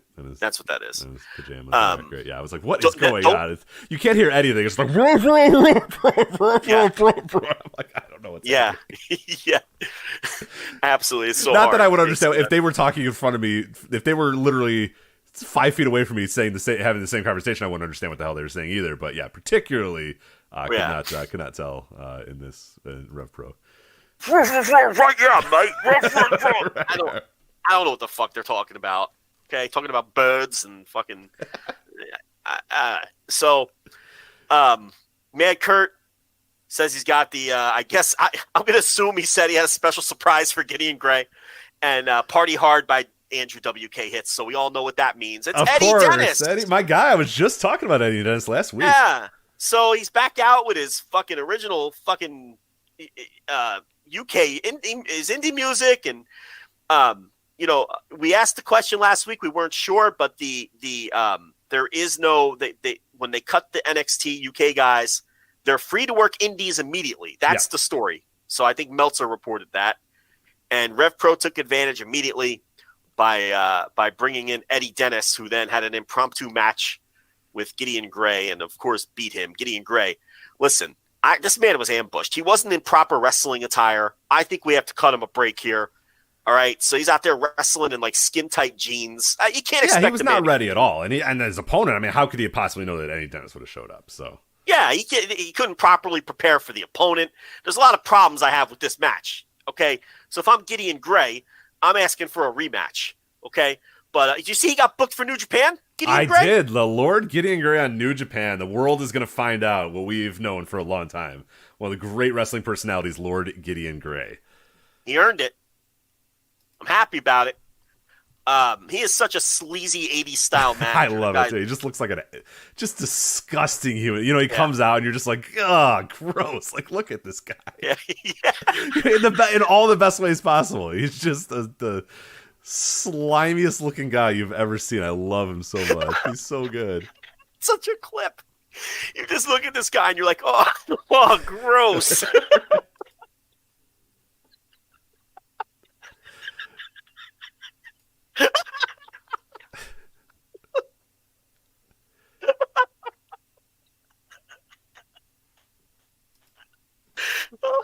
I'm crying. You're gonna make it? I'm crying. I hope at no point in my life Does someone ever describe me as, oh, look at this guy, gross.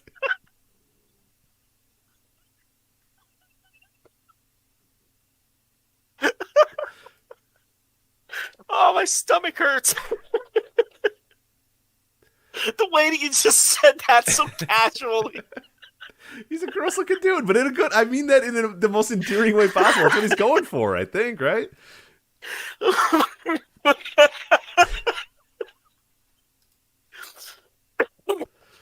Oh, it's getting late. Oh God! All right, yeah. I'm going through I always love to go through the old tweets that it was like us on Twitter, Lord Gideon Gray and Kevin Kelly, and Lord Gideon Gray and Kevin Kelly throwing pot shots at each other.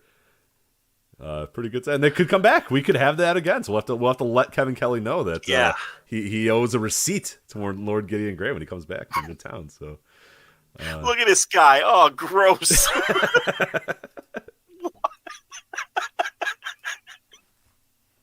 Oh, man. Speedball Mike Bailey defeats Leon Slater. This match was really good. I like this match. Did you like Leon Slater? I was impressed by Leon Slater. He's got some potential, this Slater. He wears the LA Lakers tights. Yeah. With the Lakers font. Are you going to make it, or are you not? Do we have to stop? Because this is not good anymore. You got to listen back to that. It's crying.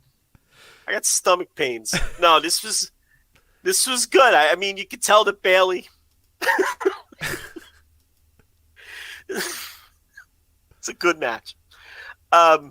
Sunshine Machine defeats the Velocities. The RevPro tag titles. This was a doing stuff match. They did a lot of stuff. They did a lot of stuff in this match. Went 25 minutes, and I liked it though. It was a good doing stuff match, but it was stuff. If you want 25 minutes of guys doing shit, I mean, this was it. I appreciate the effort. I'm still not all the way in on Sunshine Machine. I guess I now can officially say that I'm never going to be in on them because I keep waiting to wake up and be like, yeah, Sunshine Machine rocks. I don't know if I'm into Chuck Mambo, and that's going to always kind of hold it back because I do think 2K Cooper is great. He was good here. The velocities are always solid. So, yeah, I thought this was good. Not great, though. This is just a solid match. I mean, obviously, the velocities have had much, much, much, much better matches.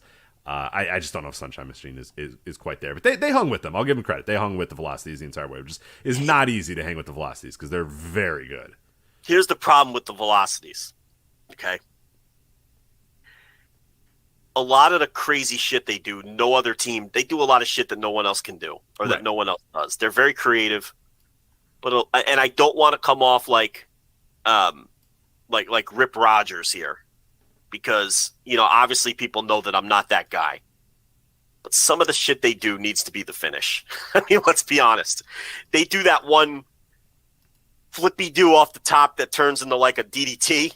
We talked about that before. Yeah, we talked about that before. You see that move and you're like, holy shit, and it's like 10 minutes into the match. Yeah, it's nothing. It's a complete transition spot. Yeah. That has to be that's your finish. Okay? They do so much awesome looking creative shit that the actual finishes of their match are always like a letdown because you've seen so much more impressive shit over the course of the match. So that's where they need to improve as wrestlers. They need to, first of all, pace themselves. They do a great let's do some shit match. Don't get me wrong. Of course. Oh, yeah. Okay?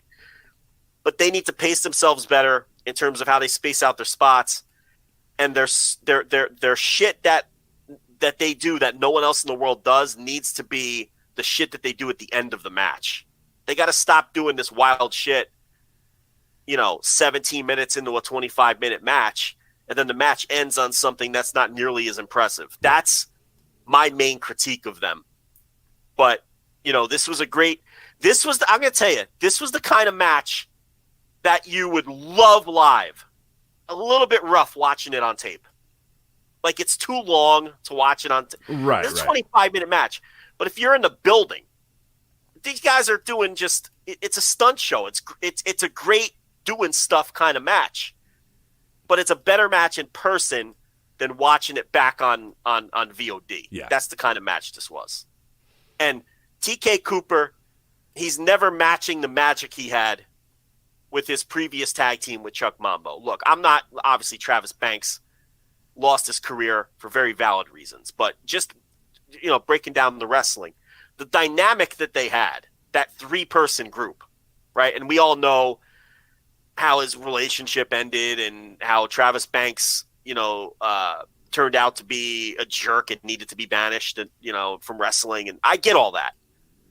But TK Cooper was like, man, that guy didn't do nothing wrong out of the 3. And he had so much more charisma as like that sleazeball heel with the sleazeball girlfriend whose gimmick was, I have 4 different STDs. Like that was perfect for him. Yeah. They'd like make out in the ring and it was like gross. Like that was perfect for him. And he's doing this babyface thing and he's doing the best he can. I've never been a big Chuck Mambo guy. And I mean, he's doing good work, but I feel so bad for him that he was the unfortunate victim of all those different sets of circumstances. Yeah, plus like a really unfortunate injury at the worst time possible. Yes. But yeah, it was all going to unravel eventually, but yeah, that certainly did not help things either. So. And then the main event, which I am so disappointed that they gave it the stipulation that Ricky Knight Jr. had to leave RevPro if he lost, because it gave away the finish. Yeah, and this would have been a really dramatic match because they went for the long epic, and RevPro can get very sports entertainment-y in, Quilden loves that sports entertainment shit. He does. And it comes out in situations like this. But it's Will, and Will's good at that style of match.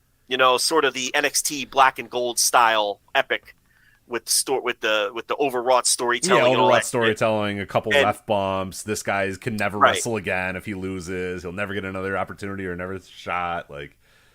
But I wish it didn't have that stip because there would have been some more drama to this. But you're waiting around for Ricky Knight to win because he's not leaving RevPro.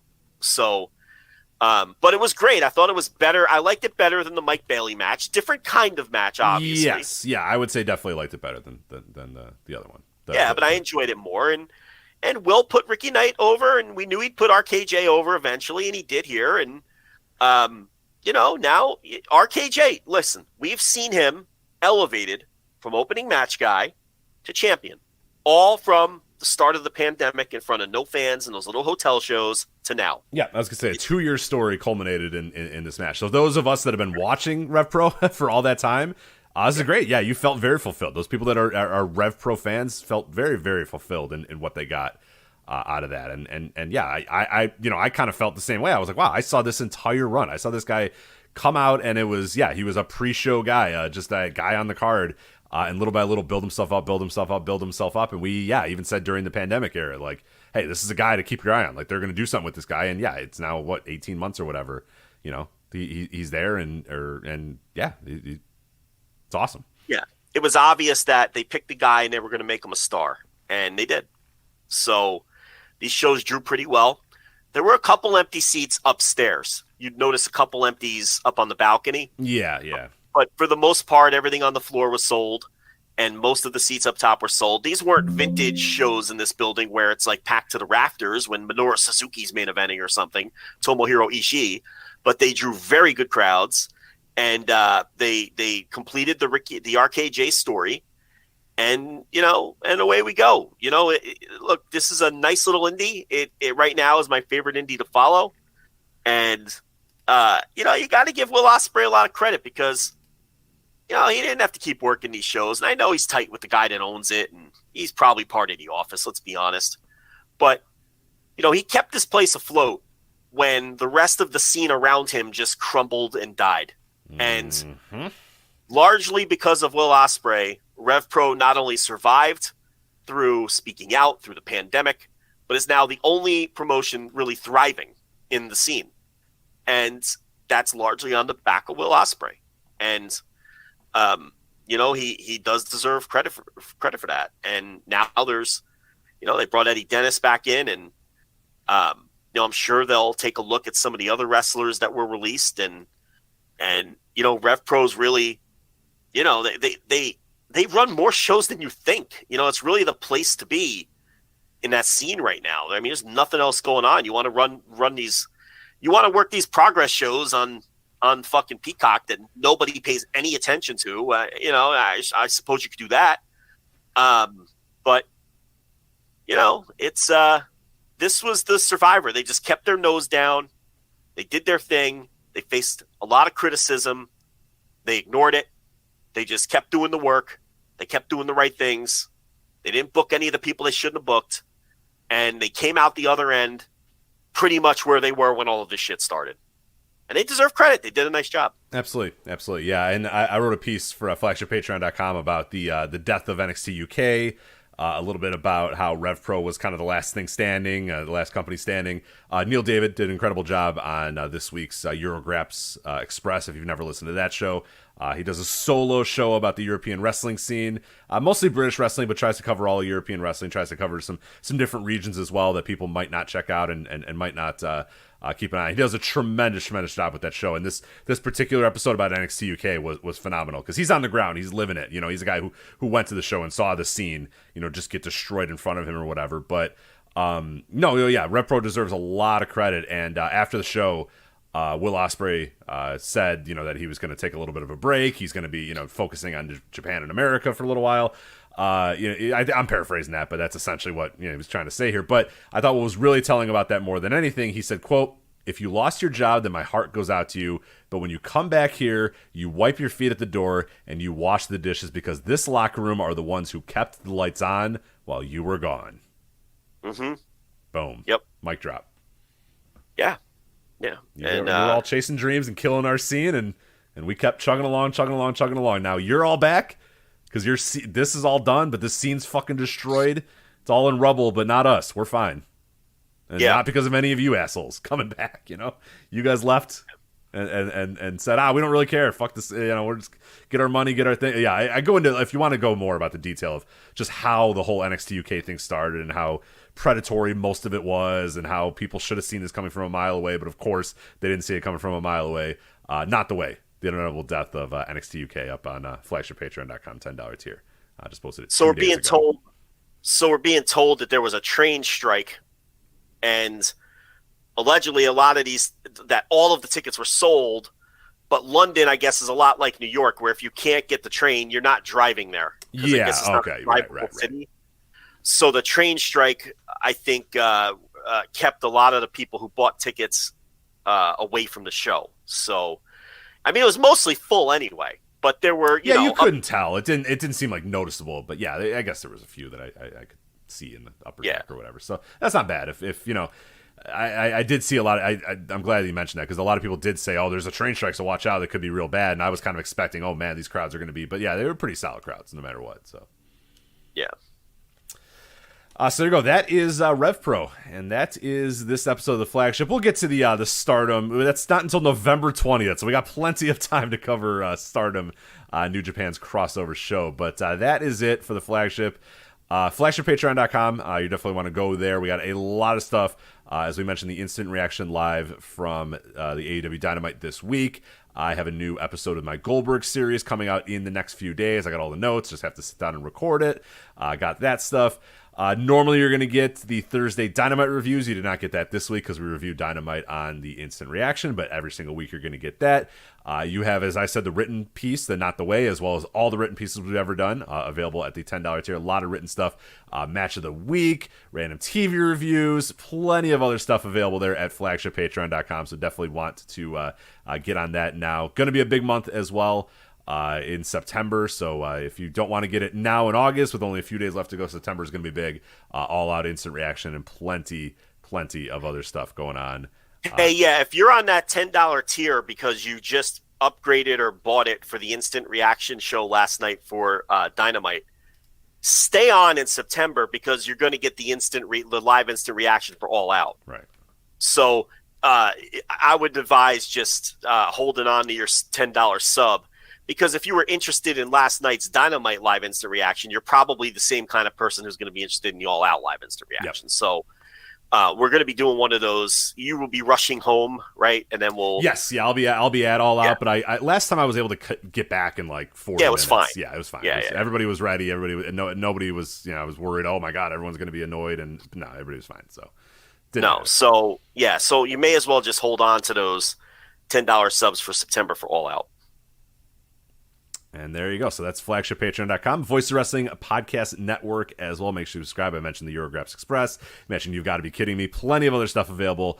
Voice of Wrestling Podcast Network. You can find all that stuff wherever podcasts are listened to. Make sure you review, subscribe, do all the other good stuff to help us out as well. So that is it for us. For Joe, I am Rich. We'll talk to you next time on the Flagship Podcast.